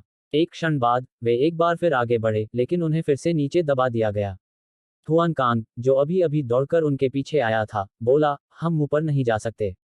लिन फैन ने सिर हिलाया। इतिहास में 5 से ज्यादा लोग इस पहाड़ पर चढ़ने में सफल नहीं हुए हैं। जहां तक किसी के शिखर पर पहुंचने की बात है, तो ऐसा कभी नहीं हुआ। सबसे अच्छे लोग तो पहाड़ पर सिर्फ 1 किलोमीटर की चढ़ाई ही कर पाए हैं। हुआन कांग ने डुगु जियान की ओर देखा। चलो इसे टाई मान लें। एक टाई? कितना हास्यास्पद है। डुगु जियान ठहाके लगाकर हंसा और फिर उसके भीतर से भयानक तलवार की मंशा की एक किरण निकली। जैसे ही तलवार की मंशा उसके भीतर से निकली, किन जुयाओ और अन्य लोगों को तुरंत 1 दर्जन से अधिक कदम पीछे धकेल दिया गया। 0 रैंक तलवार इरादा। वे सभी दंग रह गए। डुगु जियान पहाड़ पर चढ़ गया। जब वह पहाड़ पर 10 मीटर ऊपर पहुंचा, तो उसने किन जुयाओ और दूसरों की तरफ देखा। मेरे पास 0 रैंक तलवार की मंशा है। बोलते समय उसने अपना हाथ बढ़ाया और उनकी ओर इशारा करते हुए चिल्लाया, मैं डुगु जियान 0 रैंक तलवार इरादे का अधिकारी हूं। हा हा हा। अध्याय 1190। हमें अपने रास्ते में आने वाली हर चीज को नष्ट कर देना चाहिए। वे सभी अभी भी सदमे की स्थिति में थे, यहां तक किन जुयाओ भी। 0 रैंक तलवार की मंशा अर्ध 0 रैंक तलवार की मंशा के समान स्तर पर नहीं थी। तलवार साधक कमजोर विरोधियों की तलवार की मंशा को अवशोषित कर सकते थे। दूसरे शब्दों में, वे सभी जिनके पास अर्ध 0 रैंक तलवार की मंशा थी, वे डुगु जियान के लिए कोई खतरा नहीं थे, जब तक कि वे तलवार की मंशा और तलवार की ऊर्जा का उपयोग न करें। लेकिन अगर कोई तलवार साधक इसका उपयोग नहीं करता, तो क्या वह व्यक्ति अभी भी तलवार साधक होगा? हम हार गए, यही विचार उनके मन में आया। डुगु जियान ने उन सभी की तरफ देखा और उसके मुंह के कोनों पर एक मुस्कुराहट उभर आई। जब मैंने कहा था कि तुम कमजोर हो, तो तुम सभी ने मुझ पर विश्वास नहीं किया। अब तुम मुझ पर विश्वास करते हो, है न? बोलते बोलते वह पहाड़ की चोटी की ओर देखने के लिए मुड़ा और उसकी आंखें कामना से जल उठी। मैंने आप सभी को बताया था कि जियान गुजी ने हजारों साल पहले पूरे महाद्वीप पर राज किया था। अब यह मेरा है, डुगु जियान। बाकी लोग चुप हो गए। चूंकि उनकी ताकत उन्हें साफ दिख रही थी, इसलिए उसका खंडन करने की कोशिश करना बेकार था। इस बीच डुगु जियान ने अचानक हुआन कांग और अन्य लोगों की ओर देखा। क्या आप सभी को शिखर पर चढ़ने से पहले शर्त की शर्तें पूरी नहीं करनी चाहिए? आगे बढ़ो और घुटने टेको। हुआन कांग और अन्य लोगों के चेहरे पर अत्यंत भद्दे भाव दिखाई दिए। डुगु जियान ने कहा, क्या आप सभी अपनी बात से पीछे हटने वाले हैं? वास्तव में 0 रैंक तलवार इरादे के बारे में कुछ भी महान नहीं है। अचानक एक आवाज गूंज उठी। वे सभी दंग रह गए और फिर मुड़कर यांग ये की ओर देखने लगे, क्योंकि उसने ही बात की थी। यांग ये ने उन पर नजर डाली और फिर वह डुगु जियान की ओर चलने लगा। यह सिर्फ 0 रैंक की तलवार की मंशा है। तुम थोड़े विनम्र क्यों नहीं हो सकते? तुम ऐसा दिखाते हो जैसे 0 रैंक की तलवार की मंशा अजेय है। वह दिखावा करने की कोशिश नहीं कर रहा था। लेकिन जहां तक उसका सवाल था, 0 रैंक की तलवार की मंशा वास्तव में बहुत अच्छी नहीं थी, क्योंकि उसने बहुत से विशेषज्ञों को देखा था जो उनसे कहीं अधिक शक्तिशाली थे। डुगु जियान ने अचानक यांग ये पर उंगली उठाए और हंसते हुए कहा, आखिरकार तुम खुद को रोक नहीं पाए। मैंने तुम्हें पहले ही नोटिस कर लिया था। उस महिला के अलावा तुम यहाँ सबसे मजबूत हो, लेकिन तुमने अपनी ताकत छुपा ली। यांग ये ने अपना सिर हिलाया और कहा, मैंने अपनी ताकत नहीं छिपाई। तुम बस इतनी कमजोर थी कि उसे पहचान नहीं पाई। डुगु जियान कमजोर है। पूरे इलाके में शोरगुल गूंज उठा और बाकी लोग अविश्वास से यांग ये को देखने लगे। डुगु जियान के पास शून्य रैंक की तलवार की मंशा है। यदि डुगु जियान, जिसने शून्य रैंक तलवार की मंशा को समझ लिया था, कमजोर था, तो वे क्या थे? हुआ कांग ने गला साफ किया और फिर उसने लिन फैन से धीमी आवाज में पूछा, आइस फेस, क्या वह बड़ी बात कर रहा है? लिन फैन ने यांग ये की ओर देखा और कहा, ऐसा नहीं लगता। या तो वह बकवास कर रहा है या बकवास कर रहा है। मैंने कुछ नहीं मांगा। हुआन कांग ने अपनी आंखें घुमाई और फिर से यांग ये को देखा। हा हा हा। इस बीच डुगु जियान अचानक जोर से हंसा और वह कुछ देर तक हंसता रहा। फिर उसने यांग ये की तरफ देखा। तुम्हें पता है, तुमने अभी जो कहा वह सबसे हास्यास्पद चुटकुला है जो मैंने कभी सुना है। यह वाकई इतना मजेदार है कि मैं अभी भी इस पर हंसना चाहता हूँ। हा हा हा हा। यांग ये की बोलती बंद हो गई जब उसने डुगु जियान को पागलों की तरह हंसते हुए देखा। उसने अपना सिर हिलाया और कहा, चलो अब इसे एक तरफ रख देते हैं। तुम्हारे और हमारे बीच प्रतिस्पर्धा अभी खत्म नहीं हुई है, इसलिए हमें तुम्हारे सामने घुटने टेकने के लिए कहना अभी जल्दबाजी होगी। लगता है तुम उनके उद्धारकर्ता बनना चाहते हो। डुगु जियान ने यांग ये को इशारा किया, तो यहाँ आओ। यांग ये ने सिर हिलाया और फिर वह उछलकर डुगु जियान से ज्यादा दूर नहीं उतरा। जब बाकी लोगों ने सोचा कि यांग ये को मार दिया जाएगा, तो यांग ये ने डुगु जियान की तरफ कंधे उचकाए और कहा, देखो मैं यहाँ हूँ। बाकी सभी लोग अवाक रह गए। डुगु जियान की मुस्कुराहट गायब हो गई और उसने यांग ये को थोड़ी देर तक देखा। फिर उसने कहा, आपके पास शून्य रैंक तलवार की मंशा है। शून्य रैंक तलवार इरादा। एक बार फिर शोरगुल गूंजा। शून्य रैंक तलवार का इरादा फिर से। वे सभी तलवार साधक थे, इसलिए वे स्वाभाविक रूप से जानते थे कि शून्य रैंक तलवार अभिप्राय प्राप्त करना कितना कठिन था। यह कहा जा सकता है कि महाद्वीप के तलवार साधकों में से उन्होंने केवल एक के बारे में सुना था और दो को देखा था जिनके पास शून्य रैंक तलवार अभिप्राय था। जिन दो को उन्होंने देखा था वे उनके सामने खड़े थे और जिस व्यक्ति के बारे में उन्होंने सुना था वह स्वाभाविक रूप से यांग ये था। लेकिन वे नहीं जानते थे कि यांग ये उनके सामने ही था। यांग ये ने डुगु जियान पर कोई ध्यान नहीं दिया और वह बस अपने नीचे खड़े अन्य लोगों को देखने के लिए मुड़ा। क्या शून्य रैंक तलवार की मंशा इतनी महान है? यांग ये ने उनके जवाब का इंतजार नहीं किया। उसने तुरंत गॉडफॉल माउंटेन की ओर अपनी दाहिनी तर्जनी उंगली उठाई और कहा, नहीं, शून्य रैंक तलवार की मंशा बिल्कुल भी बढ़िया नहीं है। देखा, यहां तक जियान बुजी जिसने तलवार की मंशा के ऐसे स्तर को हासिल कर लिया था, फिर भी मारा गया। तो क्या आपको लगता है कि शून्य रैंक तलवार की मंशा बढ़िया है? वे सभी चुप हो गए। इस बीच डुगु जियान बोलने ही वाला था, लेकिन यांग ये ने अचानक उसे देखा और कहा, अभी चुप रहो, मैं तुमसे थोड़ी देर में बात करूंगी। तुम्हारी हिम्मत कैसे हुई? डुगु जियान गुस्से से बोला। आखिर उसे ऐसा अपमान कब सहना पड़ा था? अचानक यांग यी ने अपनी तर्जनी और मध्यमा उंगलियों को एक साथ दबाकर तलवार बनाई और फिर उसने डुगु जियान की दिशा में अपना हाथ हिलाया। तलवार की ऊर्जा की एक किरण आगे बढ़ी। डुगु जियान की अभिव्यक्ति बदल गई। उसे उम्मीद नहीं थी कि यांग ये वास्तव में उस पर हमला करने की हिम्मत करेगा। लेकिन जब वह चौंक गया, तो उसकी प्रतिक्रिया बिल्कुल भी धीमी नहीं थी। उसने तुरंत अपनी उंगलियां आपस में दबाईं और अपना हाथ भी आगे की ओर हिलाया। तलवार की ऊर्जा की एक किरण आगे बढ़ी और यांग ये की तलवार की ऊर्जा से टकरा गई। टकराना, एक धमाका हुआ और फिर डुगु जियान को करीब 30 मीटर पीछे धकेल दिया गया। डुगु जियान ने यांग यी की तरफ देखा जबकि उसकी आंखों में सदमे का एक निशान देखा जा सकता था। उसने उम्मीद नहीं की थी कि उसे एक तलवार साधक द्वारा पीछे धकेल दिया जाएगा। पहाड़ की तलहटी में मौजूद दूसरे लोग भी दंग रह गए और फिर उन्होंने यांग यी की तरफ आश्चर्य और जिज्ञासा से भरी निगाहों से देखा। हालांकि उनकी निगाहों में क्रोध की झलक भी थी। तुमने वास्तव में यहाँ किसी पर हमला किया? उनमें से एक तलवार साधक ने थोड़े गुस्से से कहा।